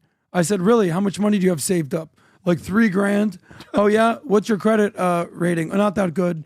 Do you have any kids? No. Why would you buy a house? And then they say the same thing every single time. What do they say? Well, I've always been told that renting is throwing away money. You don't have any money. You can't afford a house. Go save money, put money into the stock market. And that's my point right here. Own nothing and be happy. Yeah, if you own assets like stocks or crypto or I own REITs, real estate investment trusts, you know where you can take that? Anywhere the hell you want to go. Got it. And if your house burns down, you don't have to worry about it. Perfect. Is there something that I said that No, I was that trying you to see disagree if with? you're not disagree with. Are we on point with what we were talking about? But your point was made. It was about finance, what decisions to make, what decisions not to make. Isn't that what it all comes down to? Sure, These people? I get it. I understand. But in the context of the story that we were in, specific to California, trying to find solutions, this would have been something that's a complete different side story. But I get what you're saying. Let's just move on. Okay. So going to the next story here that we have. Where's that one story I wanted to get into? The story. Okay, here we go. So Mark Zuckerberg slams Apple on its lack of innovation and random rules. This is a clip, Rob, with him on Rogan this last week. This is after, I think, the introduction was made with them going to community notes, Dana White on the board. And then here's what he has to say about Apple. Go for it. Haven't really invented anything great in a while. It's like Steve Jobs invented the iPhone, and now they're just kind of sitting on it 20 years later. And they actually, I think year over year, I'm not even sure they're selling more iPhones at this point. I think like the sales might actually be declining. I think part of it is that each generation, it doesn't actually get that much better. So people are just taking longer to upgrade than they would before. So the number of sales, I think, has generally been flat to declining. So how are they making more money as a company? Well, they do it by basically like squeezing people. And like you're saying, like having this 30% tax on developers, by getting you to buy more peripherals and things that plug into it. They build stuff like AirPods, which are cool, but they've just thoroughly hamstrung the ability for anyone else to build something that can connect to the iPhone in the same way. Okay, Tom, smart move choosing Apple as an enemy. No. And this is, so I'll stick to that, but then I have a comment about Mark, if that's okay. Please. So right now, if you're going to pick enemies out there in business, I don't know if Apple is the one I would pick. And Facebook and other people have said, well, Apple takes 30%. Apple takes 30%. Why don't you make a T-shirt and go ask Macy's what percent Macy's wants to make on that T-shirt? It's called a retail profit. And so call up our team and like, I thought Mark Zuckerberg was here talking shit. Yeah. Right. It's basically retail. And so it's like the developers are out there saying, well, why does Apple take 30% of everything? Because they made the phone, they invented the thing. And if you want to be in their store, and the iPhone is a store, you have to do it. But I think picking Apple as an enemy with Apple's reach and Apple's influence on Meta and Instagram and on, everything that's there, I don't know if I'd be picking Apple as an enemy, but I do know this. Mark Zuckerberg is very clever. And there was a quote in a journal, I think it was one of his PR people in the journal, that says, well, this is the real Mark. Well, this is the real guy, trying to portray it as if all these years you haven't been seeing Mark Zuckerberg. This is the real guy. Oh, there it is. Zuckerberg debuts real Mark and push to woo Trump. This is all about, that was what it was. What was this? It's yesterday, last night. Yeah. So tell me I was bored. So basically, he is picking an enemy while he's on this tour to put Facebook in a better position, because as we said on the last podcast, the hearings are coming back on whether Facebook was intentionally doing things that cause young people, specifically young girls, to become kind of addicted to it. And then there was a negative effect and they knew about it and they did nothing about it. There's a lot of things in there. And Facebook is trying to be like, wow, guess what? There's a new sheriff in town. His name is Trump. Well, let's see if we can get Trump's friend to be on our board. Let's see if we can, I'll pick Apple as an enemy, and I think a lot of this is a little showmanship. And I don't know about picking Apple as an enemy, though. I think to me, that's kind of dicey. Apple decides, I'm upset with you. I'm going to turn off Instagram for this reason. Apple can do these things. I'm pick your enemies wisely, even if you're on an apology tour. Adam, what do you think? I actually totally disagree with Tom. I think you're making a good point that you don't want to necessarily pick Apple as an enemy. But listen, one of your rules was punch up, don't punch down. Apple's a $3 trillion company. What is Meta? Maybe half of that. Fact check that real quick. Meta probably $1.5 trillion, and Apple, what, $3 trillion, if not more. So, you talked about, there it is. You talked about, Zuckerberg being held accountable for people on their, on Instagram or sort of doom scrolling all day. Where do you think they're accessing Instagram? On their iPhones, right here. So, by the way, the conversation is he making a good decision picking Apple as an enemy? Maybe, maybe not. I don't know. Punching up, I agree. But that was on Rogan? Mm-hmm. Yeah. Okay. Yeah. Is what he said wrong? I actually think he's spot on. I was at the Apple store this weekend trying to get my damn phone fixed here. What have they come out with recently? All right, I got a new computer, an iPad. Nothing new. Nothing new. Nothing original. Nothing unique. I mean, I use it. God forbid that someone shows up with a Android in a group text. They're going to be shamed for having a disgusting, a gross, green-looking thing on your screen. Get out of here, buddy. Shame. You got to be blue. Got to be blue. So we're all Apple thing. We people come to Valuetainment. Are you an Apple person? You're an Android person? Get out of here with your Android thing. I'm an Apple person. I get it. Guilty by association. But is Mark Zuckerberg wrong? No. I actually think he's right. Last point about Mark Zuckerberg. It's not like I'm a fan of Mark Zuckerberg. That's the homie. You got to admit, he's sounding a little bit more reasonable. He's probably not as much of a nerd. I don't know if he's got like the Jew-fro going on. He's got his thing going on in his bag. He's working out. He's kicking ass. He's hanging out with Dana White. He called Trump a badass. I don't know. I'm starting to like Mark Zuckerberg a little bit more. But the intentions of everything that you just listed at the end, they're trying to be cool. They're trying to do your hair, doing push-ups, trying to be buff, fighting. And it's all because he knows. You mean trying to be better?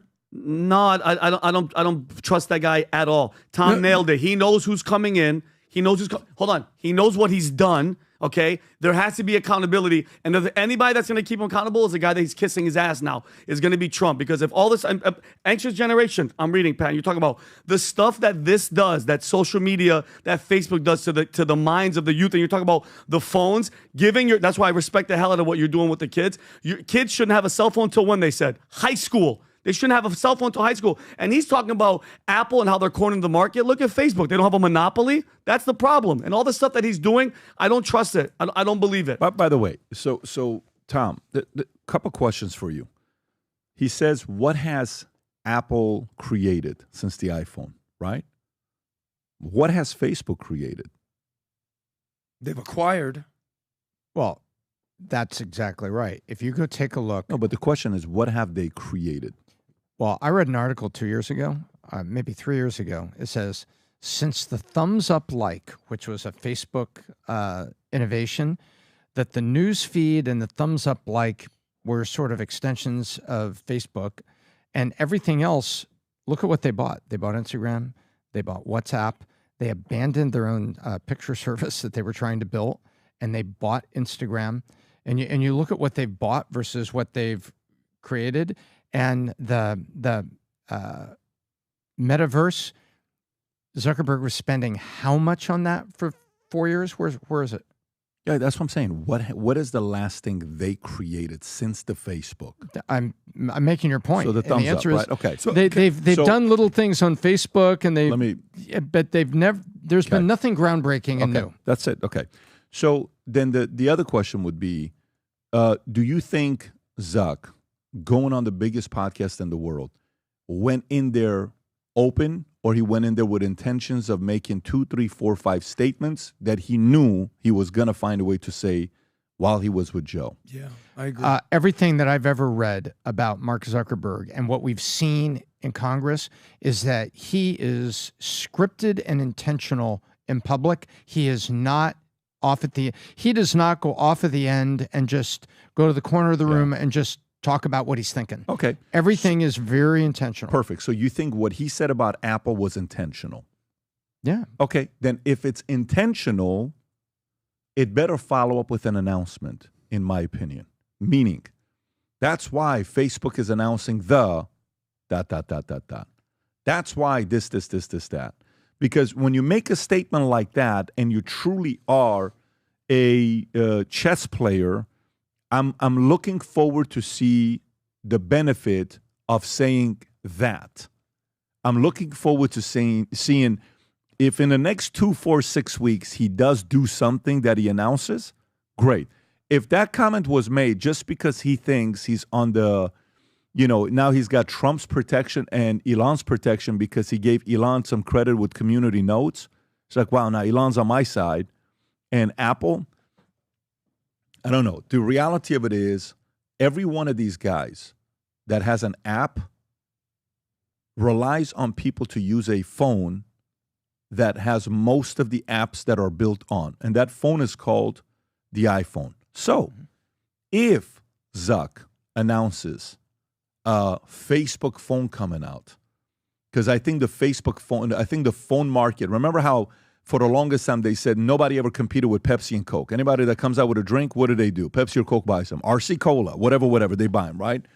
And it was 40 years until somebody was able to compete with auto manufacturers like somebody that came out with a car. Until what car came out and started competing with all the Ford, the GM, all those other guys? It was Tesla. When is the last time somebody came out with a phone that competed with phones? I don't remember. When? BlackBerry went out of business. Yep. Okay. Elon flirted with coming up with the Tesla phone. If you type in Tesla phone, there's pictures of the Tesla phone. If you go on images, there's a real sleek right there. That's the image right there. That you would see, hey, what if they come out with a Tesla phone? Can you type in Facebook phone? Type in Facebook phone. Facebook didn't make its own phone, but it did collaborate with HTC, and HTC first in 2013. First time to release Facebook software. Yeah. And what happened to it? They sold how many? 15,000 units. Critics panned the phone, calling it one of the biggest failures of 2013. The phone ran a pure version of Android under the Facebook. Yeah. That's why I'm saying that comment has to be, you can't make a comment like that to Apple without a follow-up. Tom. I agree with that point. And one of the things I was thinking about when I made my top 10 predictions for the year, there was one, it was like in the number 13. I was making my list. And one of the things I was noticing was this. X has put video programming on X, like long form, like a football game, right? Mm-hmm. They did it. YouTube TV, they've been going at it for years. And they also just got NFL Sunday Ticket, right? Yep. About a year ago, they signed that. People enjoying that. And then Amazon. Amazon had some playoff games. Remember that? Yep. Well, what does Facebook need? They need stickiness, and they have a slightly older demographic than other social media. And so I thought about it, and then I didn't think about what I'm about to say. But then I started thinking about it again a week ago, Pat, when Dana White's on the board. This is Facebook offering video programming, almost like linear TV. And there's a certain guy on the board that has some of the biggest pay-per-view events in the known universe. So I was thinking about that when I was doing my top prognostications for the year, saying, what if Facebook gets into the content game the way Amazon and others have tried? Because they don't have that. That's one thing they don't have. And what they need is stickiness to make the ad sales go further. Well, I mean, I think we got to give them a little credit. They did develop Facebook Threads. I mean, that's killing it right now, right? Yeah. But I actually do have a question from a business owner's perspective. You know, the way you sort of positioned it was like, look, what have they developed? You know, because almost like their business model has been acquiring people, right? Mm-hmm. Acquiring competitors, seeing ideas out there in the marketplace, and honestly, maybe getting them at a discount. Like they bought Instagram for what, $1 billion? Instagram is probably worth tens of billions of dollars, if not more at this point. From a CEO's perspective, from a founder's perspective, is there something wrong with that model? Is that no? Is that a valuable business model? Okay. No, it's nothing wrong with that. You can do that. I'm just saying when you say, you know, like if let's just say I'm coming to tell you, you know, I'm better than you in I'm trying to give an analogy. I'm better than you in ladies, right? And so look at Adam. When's the last time Adam got an 8? It was Mary 9 years ago. Oof. And then imagine you follow up and you say, bro, when's the last time you got a 6? Okay? So you don't have the right to give that. It's only time you say that, and if you are who I think you are, which is always intentional, he has to follow it up with, here's what we're announcing. And by the way, and FYI, you know what could happen? Let me tell you what could happen. What if he does something with Dana that's on the board now, that the Facebook stuff that you're talking about, pay-per-view, is now on Facebook? That's a very interesting angle. Then now that announcement could be Dana joins this, Zuck goes on Rogan, takes a shot at Apple, gives credit to Musk. 6 weeks later, UFC teams up with Facebook, Guess what? Yeah. Great job, great sequencing. I applaud you. Okay, now I get it. So that's the part where I don't know what's going to happen next, and we'll see. So, last thing, was it Facebook that sued Apple in 2020? Remember the Apple commercial, that the famous Apple commercial in the 80s? Who was it that was suing Apple for not letting them on the App Store? Was it Facebook? Yeah, Facebook opposed Apple's changes to app tracking and threatened to file. And do you remember we covered this? This was Dallas. I remember sitting there. Yeah, Qualcomm and Facebook and the two largest the famous corporate suits ad against Apple. where 1984. the Apple commercial, 1984, exactly. So there's beef here. Yeah. There's something going on here. Okay, we'll see. So that's next story. I'd like it to be 5 to 10 minutes, guys. So Musk versus Bannon. We got a few more to go through. Bannon lashes out. Musk versus Bannon. Steve Bannon lashes out at billionaire, says he should go back to South Africa. What a comment state to make. So here we go. Forbes. Trump ally Steve Bannon attacked Elon Musk, said he would do anything to keep the world's richest person out of the White House in a new interview with an Italian newspaper. Weeks after Bannon publicly derided Musk for his defense of a skilled visa program, Bannon said Musk should go back to South Africa, where he is from, asking, why do we have South Africans, the most racist people on earth, white South Africans, making comments at all on what goes on in the United States? According to a WAPO translation of Musk's interview with Khloe de la Sera, Bannon, a controversial figure whose influence over Trump has been ebbed and flowed for years, says he would do anything to keep Musk off the White House and is actively working on a strategy to limit his influence over Trump, telling the paper Musk's ideas are really about the implementation of techno-feudalism on a global scale. Tom. So, boy, where to start on Steve Bannon? Boy, he was when he got out and got back on the microphone, got out after, in my opinion, wrongfully imprisoned, wrongfully prosecuted, but when he came back out, he's got a belly full of fire, and the thing that he's linked his 2 weeks of diatribe to has been the H-1B. And his position that it takes jobs away from American workers and that they're lower cost jobs, and then the H-1B recipient can't change jobs easily. That's his core. I'm not saying that's my point. I'm saying that's what Bannon has said. And he says, so therefore, since they're getting them for a lower price and they can't change jobs, they have a person there and they should be paying more to an American, a worker of whatever color, but an American citizen should have that job. So he's been really revved up on that. So he's been head to head with Elon Musk on that, because Elon Musk was, it was kind of aimed at Bannon and others when people were very firm on the H-1B, and Musk said to everybody, F you in the face, this is the way I feel about it. But I don't agree with Bannon doubling down and then, South Africa being racist. Yeah, there's a history there, but that'd be like if I had a German grandparent, which I don't, but I had a German grandparent, be like Bannon saying, there goes Ellsworth and his German grandparents always wanting to start a war and take things over. I think that's out of bounds, right? Has South Africa had a history? Sure it has.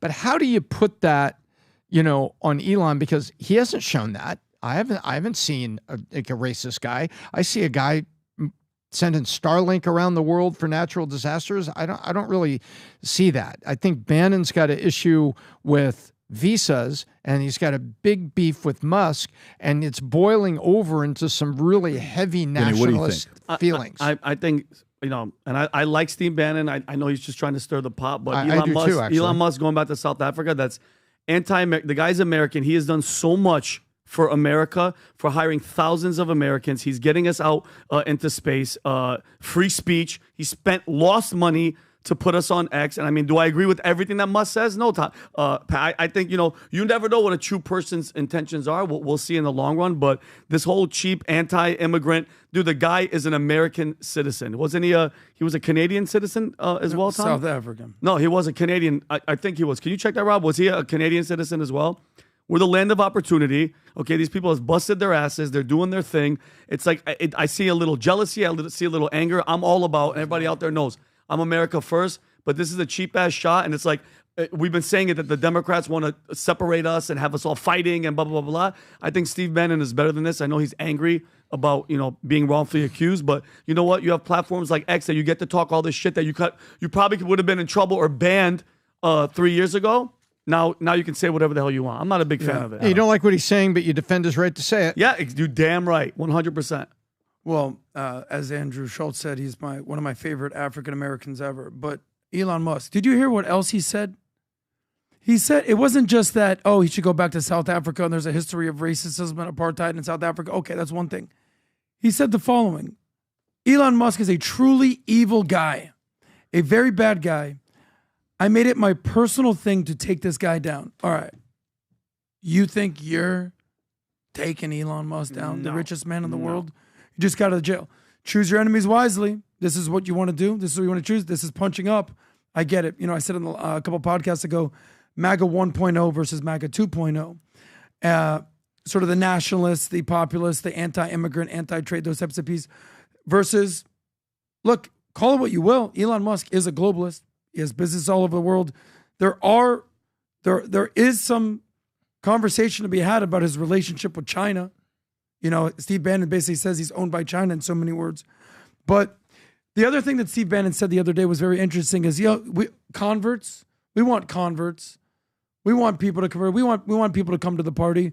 But you sit in the back of the room and I look at that comment like, all right, you think that Elon Musk, who just gave how much money?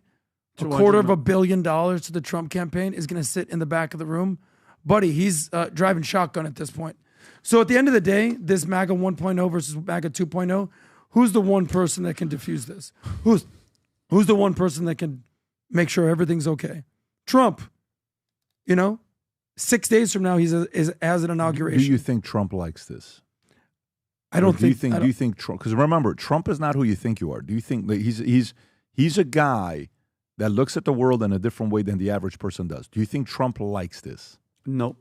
Tell me why. The fighting with Bannon? No, because I know that he knows that Bannon's been there for him, old school. Bannon has gone to prison for him because of his ideas and being a MAGA supporter.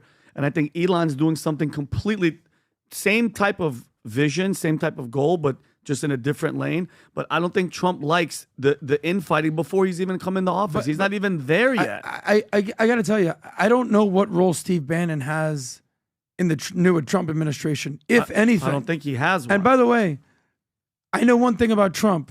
He's no fan of the illegal immigration. He's no fan of the illegals.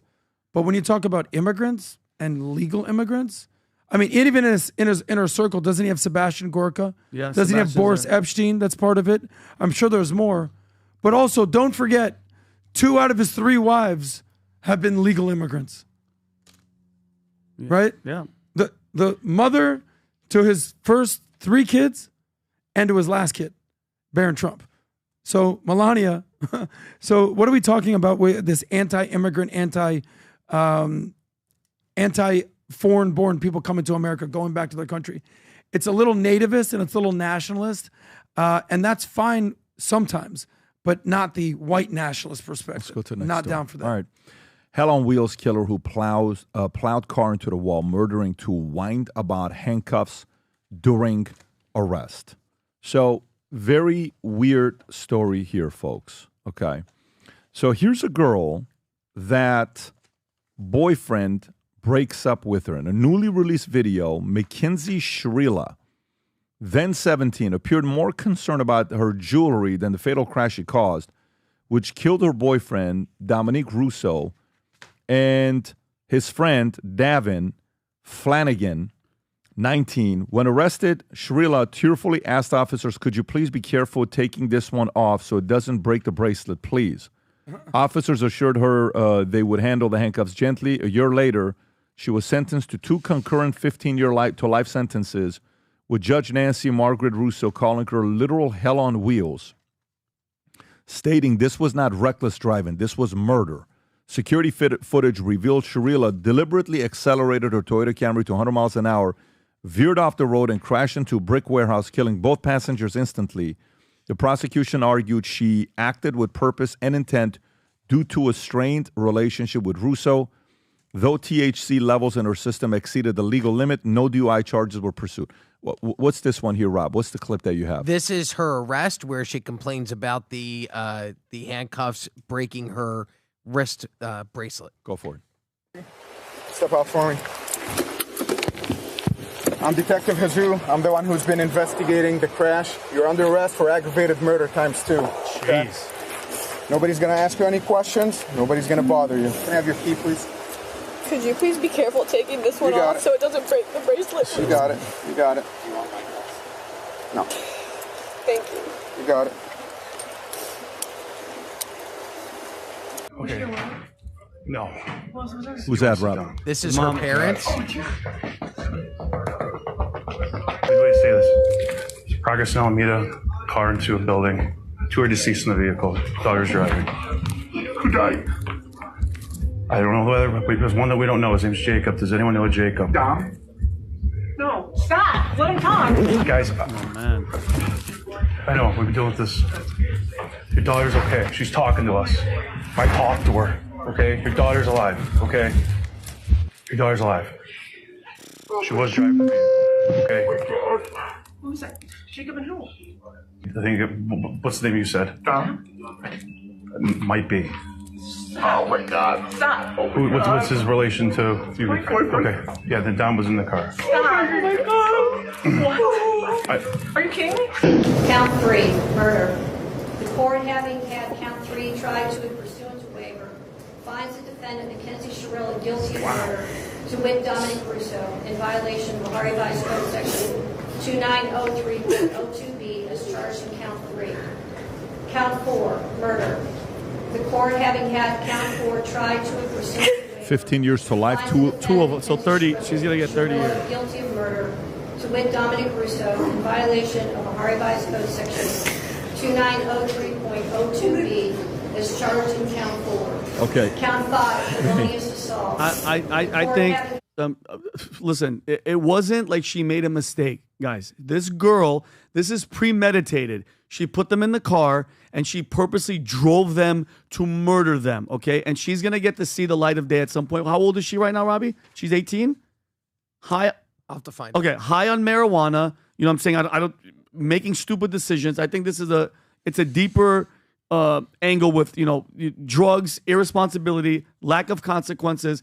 Those kids are gone. Those families are freaking ruined, and she's going to be able to see the light of day again. I would have put her life in prison because everybody wants to say have leniency, but it's not your kids. Your son wasn't in that car. Your daughter wasn't. I mean, that to me is absolutely ridiculous. She's a murderer. She premeditated it, and she should be punished accordingly. There is a side of this that I read that it was, the word that I read was fluke. It was a fluke in the way the crash happened, that she was not injured at all. And that no one can read inside her mind, but that this was a that's the car. That's the car, Tommy. That's the car. That this was basically a murder suicide. Her intent was that everybody's going together. Wow. You know what I mean? And so you look at that, and you're saying, I just texted you the clip if you. And that's the side of going, the obviously where he was sitting. Her side is less damaged, obviously. And they said it was a fluke. I mean, come on.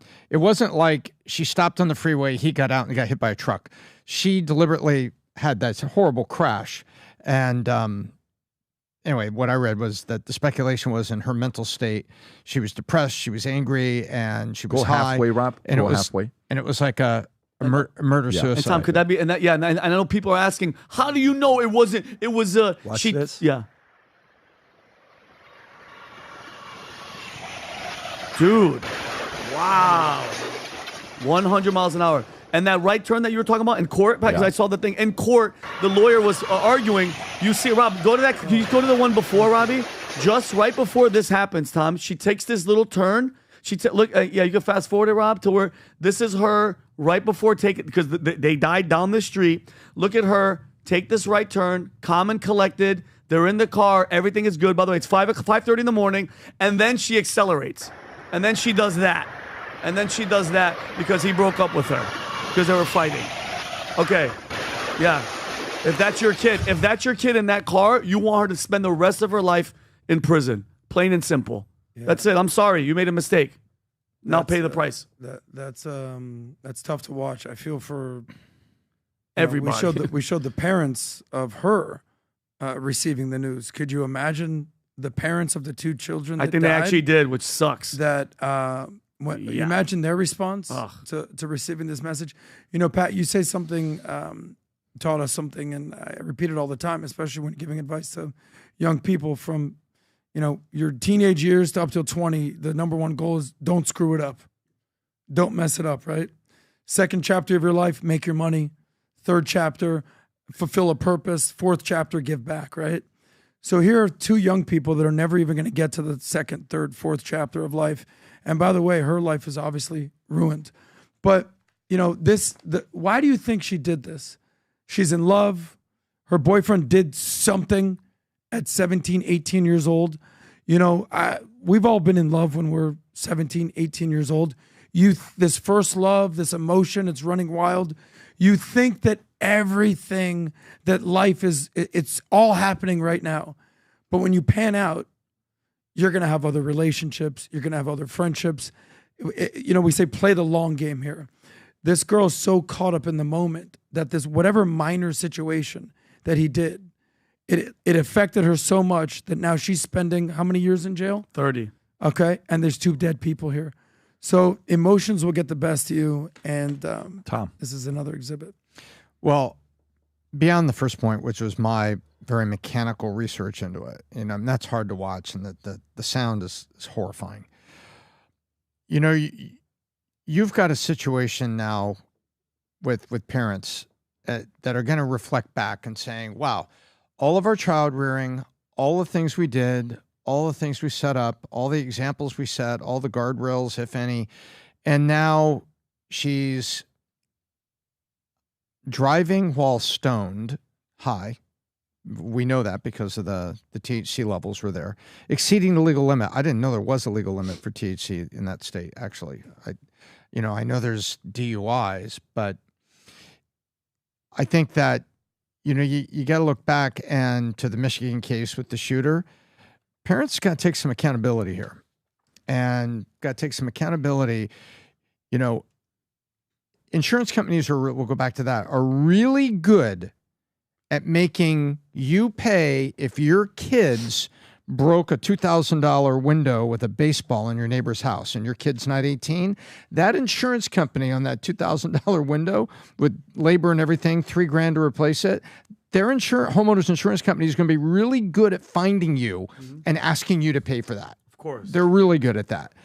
And Michigan has said, hey, you know what? You're buying guns. You got them in the house. You've got this, and you're responsible for deeds of your kids.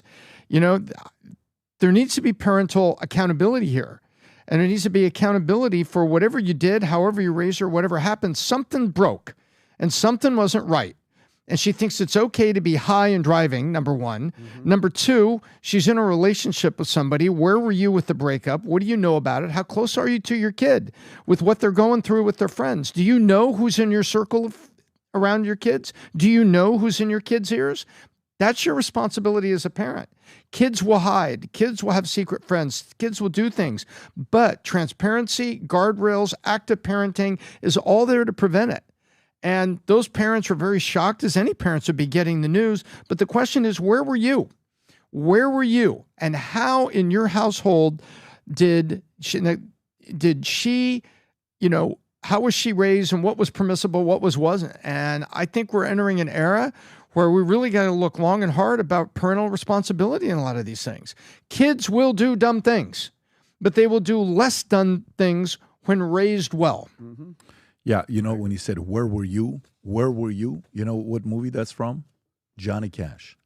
Father and son are sitting at the table. I think it's Thanksgiving. And the father's throwing Joaquin Phoenix under the bus for not being there the day his brother died. Yeah. And that whole difficult scene of Johnny Cash. Horrible. And he's saying, where were you? And finally, Joaquin Phoenix, Johnny Cash, flips out and says, where were you? Where were you as a father?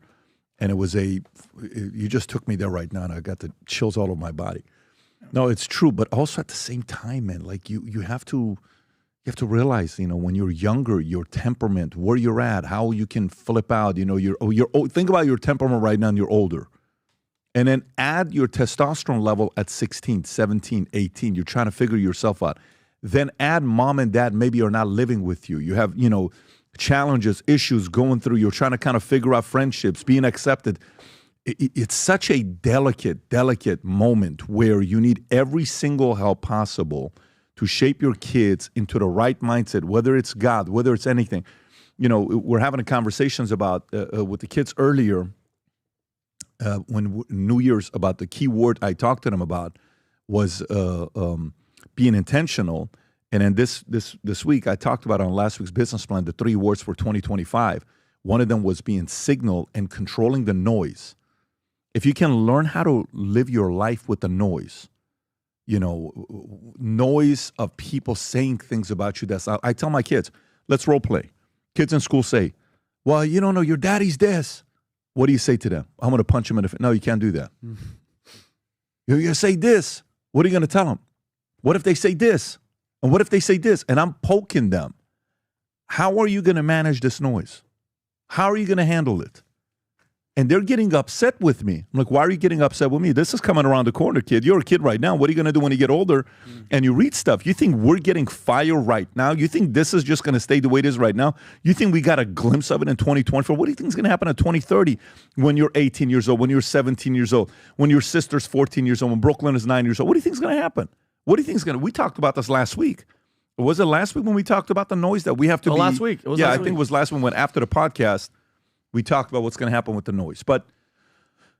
man, parents have to spend that additional time talking to them. Rob, is this the mom, Vinny? Is this... This is the mother learning that her son is gone after the accident, which and you're nailing it. It's about those conversations, and we saw the other girl, the actual killer's parents. They look like a normal family. They're emotional. They're sad. The smoking marijuana, the lack of this, it takes a certain type of person to have that click to become a murderer. That's not just a random thing. This is the mother of her son finding out. So why is this film? Is this like a body cam? A body cam from a cop. Got it. You want to see this? Yeah, I don't really want to see it. But I don't want to see 2 this. passengers. Like I said, was Davion. I don't want to see this. Well, who we believe is Dominic. Okay. From what Mackenzie told us. Okay. Okay. Both Davion and Dominic are deceased. Oh God! I don't want to see this. I don't want to see this. That sucks, Adam, but that's the reality of it. That's what. Now she has to live with that for the rest of her life. That girl's going to be in jail, getting paid, getting taxpayer money to keep her alive, and then she's going to come and see the light of day. They're never going to get their kids back. Yeah, it's over. I think we have to see stuff like this because that's the sad reality of it. That's the sad part that nobody wants to talk about and see. What's the worst that the boyfriend, could have possibly done? I don't love you. What? Yeah, I don't love you. Walk me through the. There's nothing about this girl that I can tell that she's, Charles Manson in a skirt. No. She's an emotional teenager her boyfriend maybe flirted with a different girl at 17 years old. Yeah, you murder her. Kill both. And she freaks out. And the friend. And the friend gets it. It's controlling your emotions. Like Pat said, it's horrible, tragic. I don't want to see this. Yeah, it's tough. It's tough to say the least. And condolences to the families who have to hear with a surprise message like this. This is why parents ought to be involved with the friends and have conversations. Read a book a long time ago. It was called Thank God It's Monday. Rob, I think we talked about this with Chase Hughes. And you remember it took you a minute to find the book, so don't worry about trying to find the book. He says, this guy was a psychologist. He would talk to men who were so happy they were going back to work on Monday to be away from the family and all the drama. Like it's kind of like that movie with the remote control. What's the father that Adam Sandler? Click.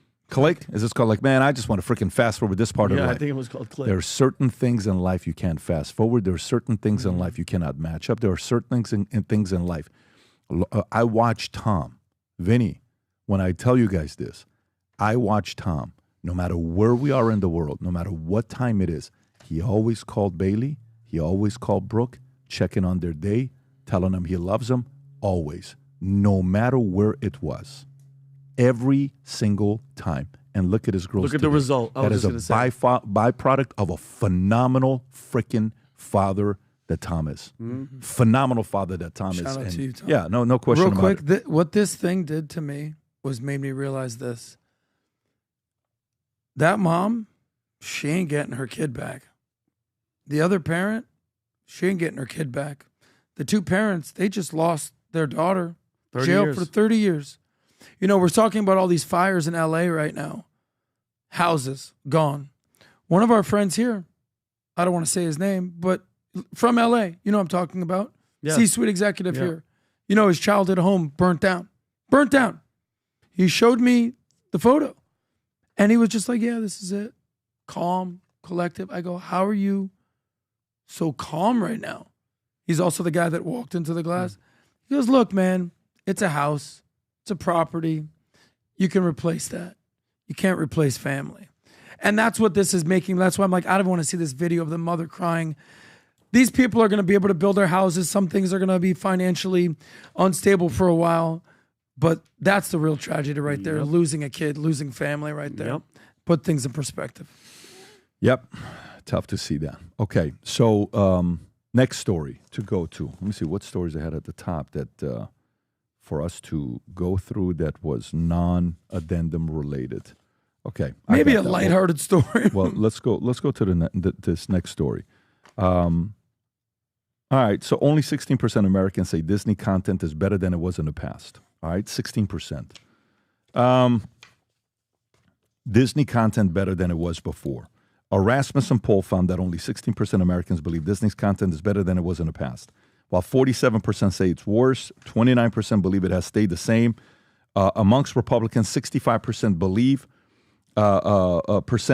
think Disney's entertainment has gone worse, revealing what poll described as profound image crisis for Disney. Disney's 2024 Star Wars spinoff Acolyte was canceled after one season despite an estimated cost of close to $250 million. Oh, my God. The series featured a transgender actor. Is this serious, Rob? I'll have to look. I didn't hear about the show, but I'll look it up. The series featured a transgender actor as well as a coven of seemingly lesbian witches, with showrunner Leslie Headland calling it the gayest Star Wars ever.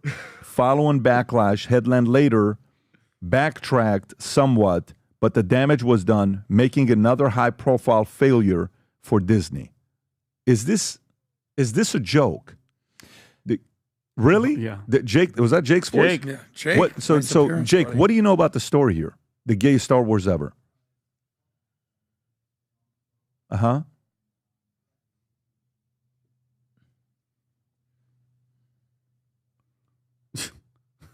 Can you pull up, Rob, the picture of it to see what this actually looked like? Not even play a clip. So zoom in a little bit. So who's zoom in? Can we see this? That's the poster. So who's the transgender here? That's the secret. You can't tell. They spent $250 million on this and they shut it down. And one season? Rob, What? who is this person, the showrunner? Leslie Headland with a Y. Leslie Headland. Headland. Yeah, is that it? Yep. Can we see who she is? Zoom in a little bit. It's American film, television, screenwriter, playwright. Dedicated a comedic film to bachelorettes, sleeping with other people. Co-created on Russian Doll, earned a 2-time Prime Emmy outstanding writing comedy, creator, showrunner, Disney, Star Wars, and Acolyte 2020 player. She has written the assistants called, well, okay, so she's 44-45, Maryland, U.S. Spouse is Rebecca Henderson. Oh, so she is part of the LGBTQ community. And she called this movie the gayest movie ever. Like, was she saying that as a compliment? Or I thought it was a shot. So let's just see. Upon graduating from Headland, spent 6 years working as an assistant at Miramax, 1 year which she spent as Harvey Weinstein's personal assistant. So she was Harvey's personal assistant. Her experience during that time is what inspired her 2012 play The Assistant. So she claims she was not physically assaulted by Weinstein and did not witness any incidents. Go a little lower, Rob, to see what else she said. Keep going lower, keep going lower, keep going lower, keep going lower, keep going lower. She wasn't his type. Rotten Tomatoes, the series has an average rating of 78% based on 246 critic reviews. Hollywood Reporter comes on. Okay, of course they're going to say. So if it was so good, why did it shut down? Go a little lower again, Rob. Lower, I think, let's say headlines. Okay, so now maybe who's this Rebecca Henderson? Rebecca Henderson. Can you just click on her name right there? Let's see who she is. She's somebody that was in Hollywood as well. Canadian actress. She's known for a portrayal of Lizzie on Netflix series Russian Doll. Okay, Henderson was born and raised in Canada. She moved to New York. Got October 19th. It was announced that the couple... got it. So go to the quote. Is there a clip of her saying, like, this is the gayest ever? Is there a video really clip? good. Yeah, he just sent it to Rob in the PBD podcast. Prep Robbie. That's the. Now I know exactly who she is.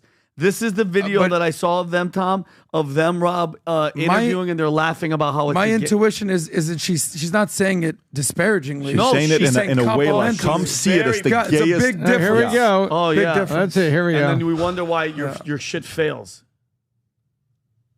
The way she's I want to ask sitting. you both because this is, I would say, arguably the gayest Star Wars. I think by a considerable Rob.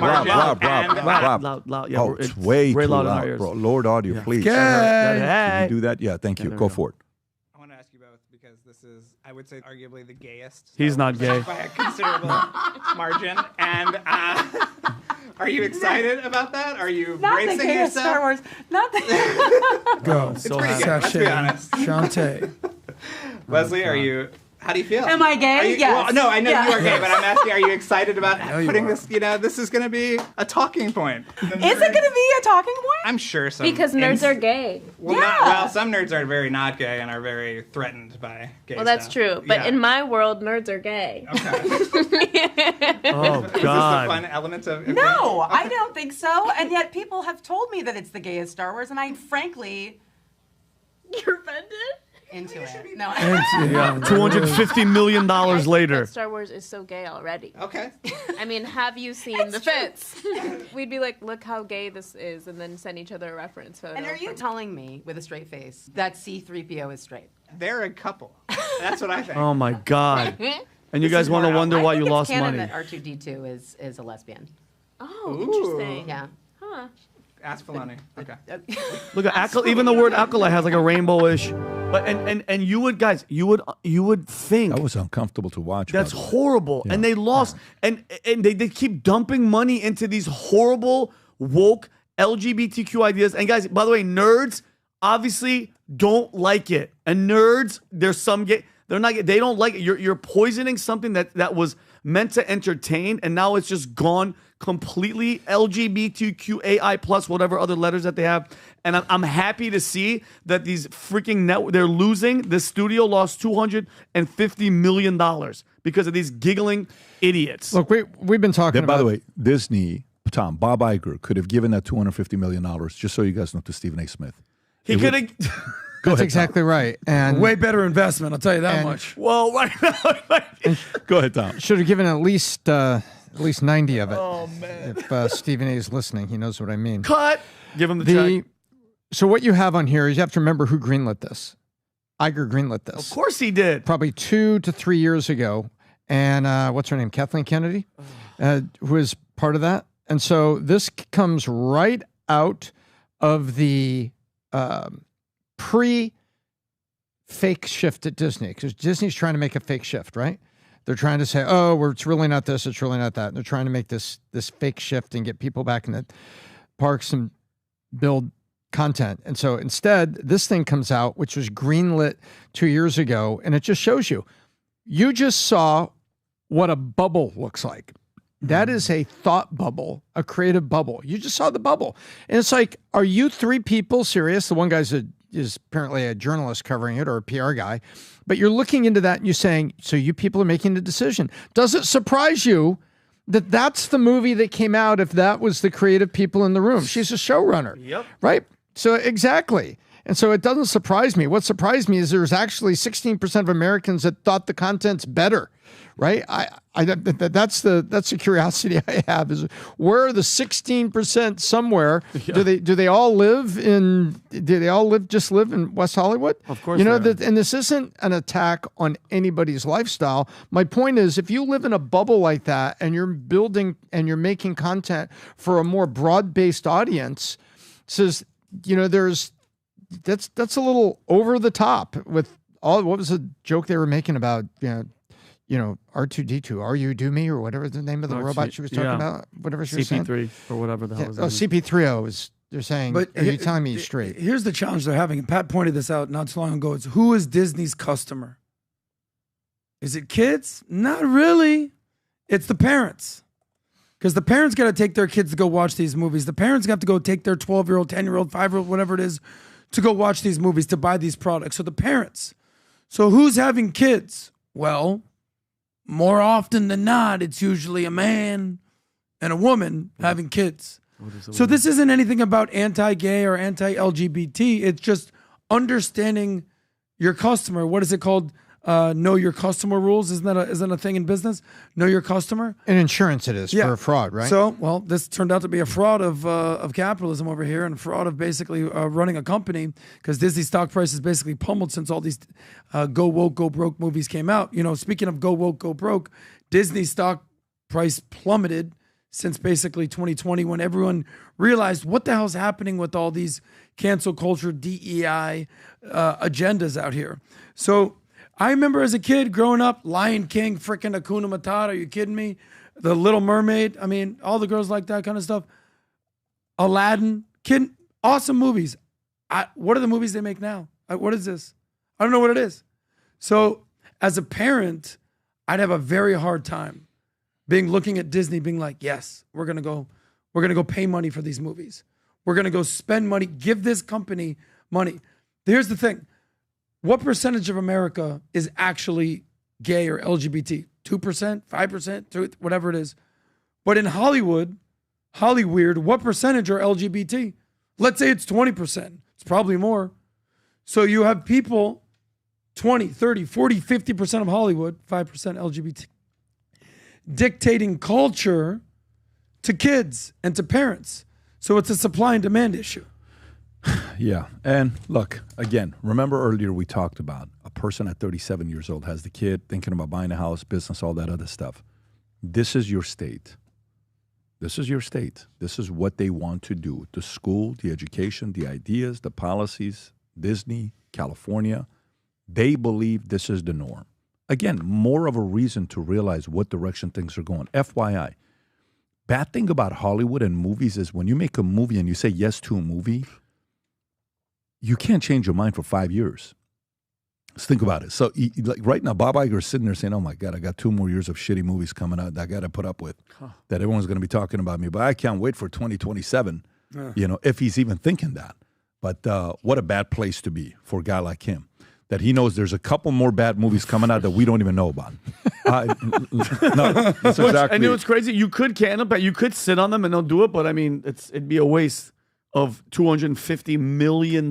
Yeah. Well, let's see what happens. So here we go. Again, he could have saved that money and just given it to Stephen A. I mean, he needs it. So better ROI there. Hamas expected to release 33 hostages in first phase of emergent deal.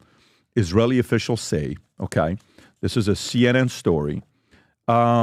They could have added something to the title, but they did not. But it's okay. So let's go through it. Hamas is expected to release 33 hostages in the first phase of ceasefire deal after being finalized in Doha, as confirmed by senior Israel officials.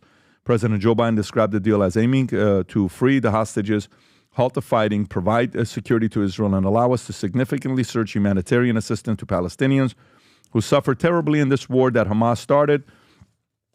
They have been through hell. Negotiations involved a 42-day ceasefire and stipulate that hostages released may include both living individuals and the bodies of those deceased, with ongoing logistical talks in Doha. Key figures and developments and negotiations include Mossad Director David Barnea, to a senior Israel official who stated there is a talk of engagement agreement in the near future. It is impossible to say whether it's a matter of hours or days. Adam.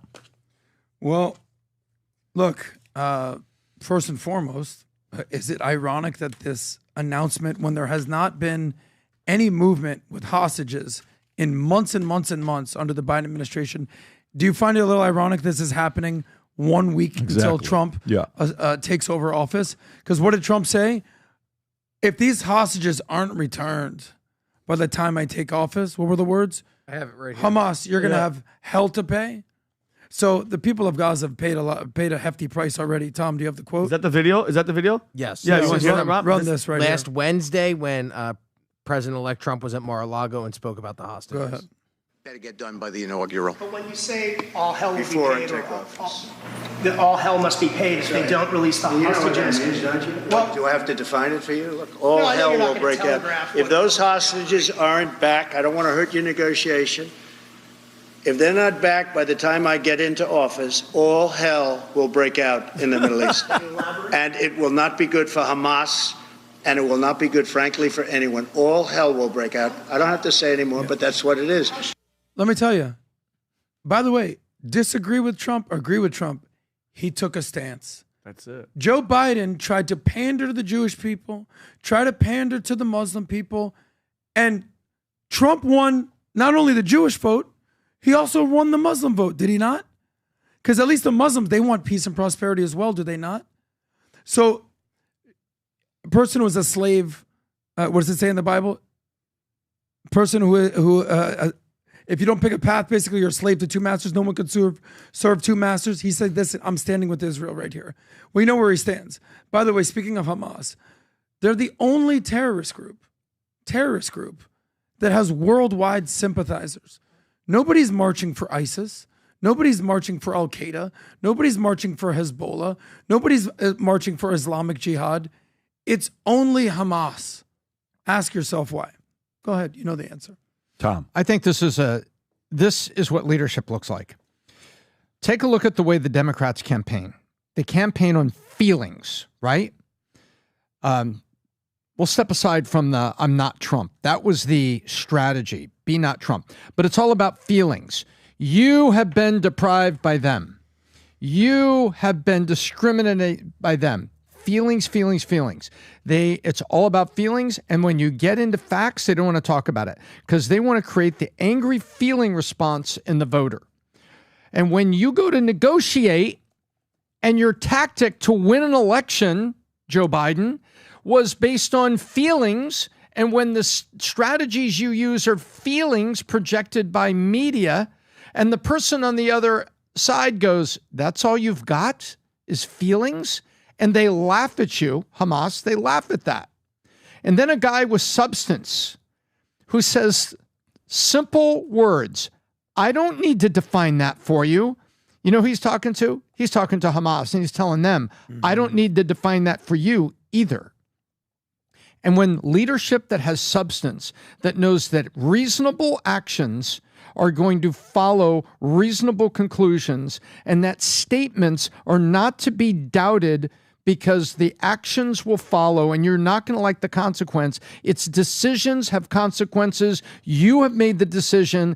I will bring the consequences. And it's action. It's leadership and action that you're seeing out of Trump there, and they're moving, not unlike what on Ronald Reagan. Because you know what the best position for America is? The best position for America is when the rest of the world thinks that our guy is decisive and a little crazy. I love that. Because that is our card. Now, that our guy and a little crazy, he's got a lot of events he's going to be at the next few days. While these things are taking place, the current national security advisor, here's a video Vinny shared with me before we got started, Jake Sullivan. And I think, Vinny, you asked me the question before you played it, and I didn't know where you were going with it. Do you mind asking the same question of the audience? Okay. Wait, what? Actually, here's what Vinny said to me. He says, I want you to watch this and tell me if there's something weird about the delivery of what he says in this. Folks, just watch it. That's what you said to me, and I'm like, what are you saying, Vinny? In about 10 seconds into it, you're going to say, why did you say that? You didn't have to say that. What's your point of saying that? Are you insinuating something? Are you suggesting something? Just watch this here. Go for it, Rob. I just will say one last word, which is, I hope this is my last time at this podium, at least for a little while. I don't mean that in a negative sense. I mean, the only thing that would bring me back is an unexpected event in the next few days, which, as you all know, is totally possible given Why would you say we've that? seen over the course of the past years. But if it is, in fact, my last time before you, I just want to say thank you for what you guys do every day. Thank you for putting up with me. Why would the national security advisor, which is fully possible, say farewell, but go, hey, listen, you might hear from me again if something happens? And I would think, since you're the national security advisor, you have the FBI, we have all these apparatus, you should say nothing is going to happen because we're secure. He says, because it could quite possibly he's almost as if he's letting us know something is going to happen and you are going to hear from him again. Or I told you so, it's not my fault.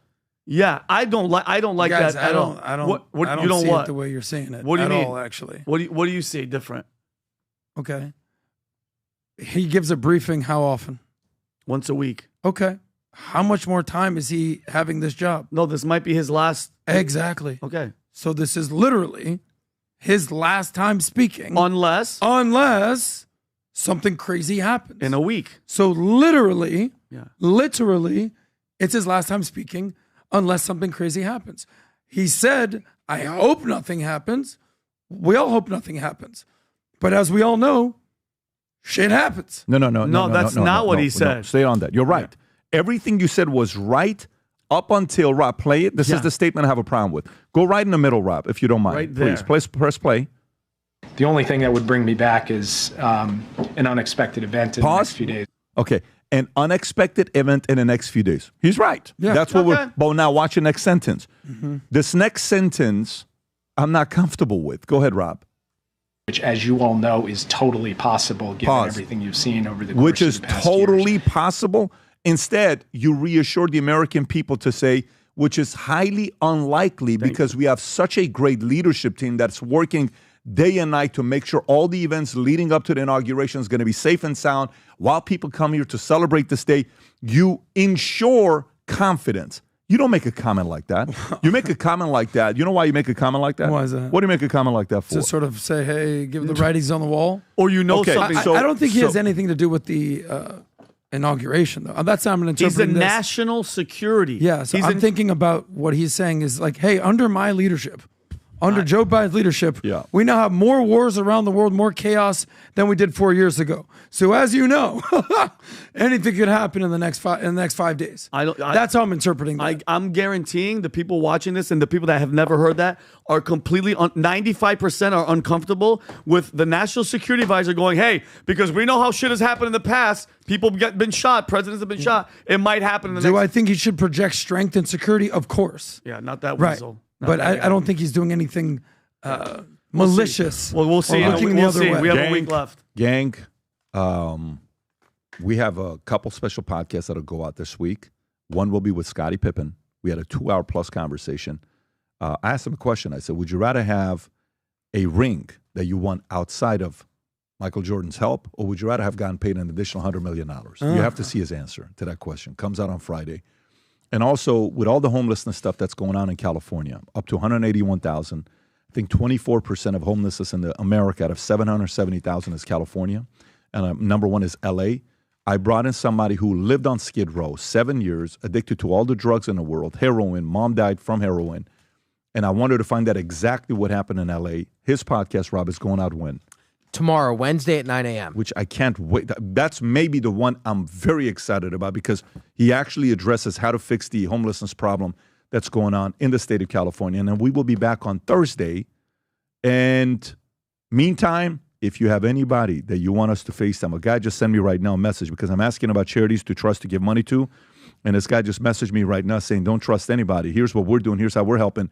We need help to make sure that money gets to the right people. If you know someone that they're going through something, some of them we can only give $1,000, $2,000 to. Some of them we're going to give $5,000, $10,000 to.